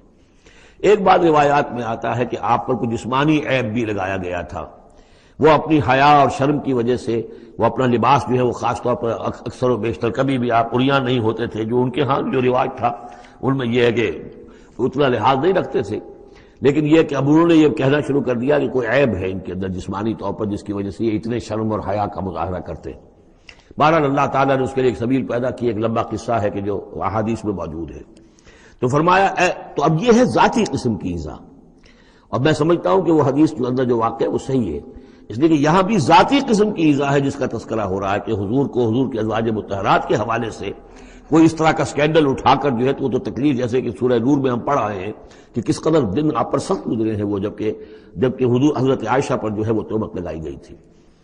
تو یا ایھا الذین آمنوا لا تکونوا کالذین آذوا موسیٰ، ان لوگوں کے مانند نہ بن جاؤ کہ جنہوں نے موسیٰ کو اذیت دی تھی. فبرأہ اللہ مما قالوا، تو اللہ تعالیٰ نے انہیں بری ثابت کیا، ان کی ثابت کر دیا کہ ان میں وہ عیب نہیں ہے جو انہوں نے ان پر لگایا تھا. وکان عند اللہ وجیہا، اور وہ تو اللہ کے نزدیک بہت وجیح انسان تھے، صاحب حیثیت، صاحب وجاہت. یا ایھا الذین آمنوا اتقوا اللہ وقولوا قولا سدیدا، اہل ایمان اللہ کا تقوی اختیار کرو اور بات کرو سیدھی.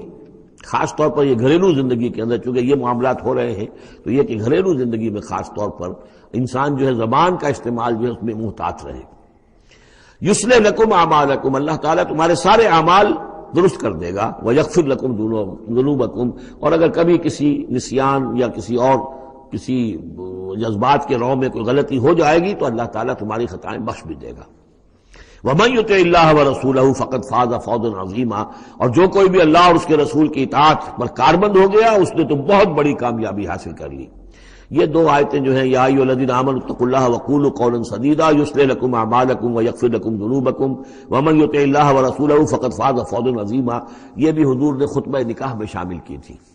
جیسے سورہ نساء کی پہلی آیت یا ایھا الناس اتقوا ربکم الذی خلقکم من نفس واحدۃ وخلق منها زوجها وبث منهما رجالا کثیرا ونساء واتقوا اللہ الذی تساءلون به والارحام ان اللہ کان علیکم رقیبا. ایک وہ آیت، دو یہ، اور ایک آیت سورہ آل عمران کی یا ایھا الذین آمنوا اتقوا اللہ حق تقاتہ ولا تموتن الا وانتم مسلمون. انا عرضنا الامانۃ علی السماوات والارض والجبال، ہم نے امانت کو پیش کیا آسمانوں پر اور زمین پر اور پہاڑوں پر، فابین ان یحملنها، تو ان سب نے انکار کر دیا اس کو اٹھانے سے، واشفقن منها، اور اس سے ڈر گئے، وحملها الانسان، انسان نے اسے اٹھا لیا، انه کان ظلوما جہولا، یقیناً وہ نادان بھی تھا اور ظالم بھی تھا، یعنی اپنے آپ پر ظلم کیا اتنی بڑی امانت سنبھال کر. اب یہ امانت کون سی ہے، اس پر بہت سے اقوال ہیں تفسیری. اب ظاہر بات ہے کہ یہاں ان میں سے کون سا کہ کیا دلیل ہے، کسی کے حق میں کیا دلیل ہے، میں جس کو رد کر رہا ہوں کیوں کر رہا ہوں، اس کا موقع نہیں ہے. لیکن میرے نزدیک، اور مجھے اس پر جزم ہے، پوری طریقے سے وثوق ہے، اس امانت سے مراد ہے روح.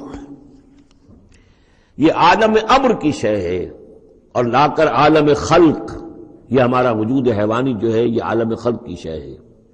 عالم امر کی شے کو بطور امانت عالم خلق کے اس وجود کے اندر امانت کے طور پر رکھا گیا ہے. یہ اللہ کی امانت ہے. وَنَفَخْتُ فِيهِ مِن رُوحِي، اپنی روح میں سے پھونک دو تمہارے اندر. تو یہ ہے امانت، بہت عظیم امانت ہے. عالم امر میں آپ کو بتا چکا ہوں صرف فرشتے اور ارواح انسانیہ، یہ عالم امر کی چیز ہے. انہی کی جو کمیونیکیشن ہے وہی، اس کو بھی امر کہا گیا ہے، عالم امر کی شے ہے. باقی جتنے بھی ہے یہ جنات ہوں یا جو بھی حیوانات ہیں، ہمارا بھی جو جسد حیوانی ہے وہ جو ہے عالم خلق کی شے ہے. اور یہی شے ہے اصل میں وہی جس کی بنا پر کہ انسان مسجود ملائک بنا ہے. یہ جو روح ہے اسی کی بنا پر مسجود ملائک ہے، اسی کے بنا پر خلافت ملی ہے، اسی کے بنا پر وحی کا یہ محبت بنا ہے کہ وحی اس کو آ سکتی ہے. جنات کے ہاں وحی نہیں ہے، ان میں روح نہیں ہے، وحی نہیں ہے، کوئی نبی جنات میں نہیں بھیجا گیا، بلکہ انسانوں ہی میں جو نبی آئے انہی کی پیروی جو ہے وہ جنات بھی کرتے رہے. اور یہ جو روح کے بھوکے جانے سے پہلے یہ کیفیت تھی، وہ تھا ظلوم اور جہول. یہ میں سمجھتا ہوں کہ انسان کا جو حیوانی وجود ہے، جو میں نے کئی مرتبہ اس سے پہلے بیان کیا، اس میں تو کمزوری ہے. خلق الانسان من عجل، خلق الانسان ضعیفا.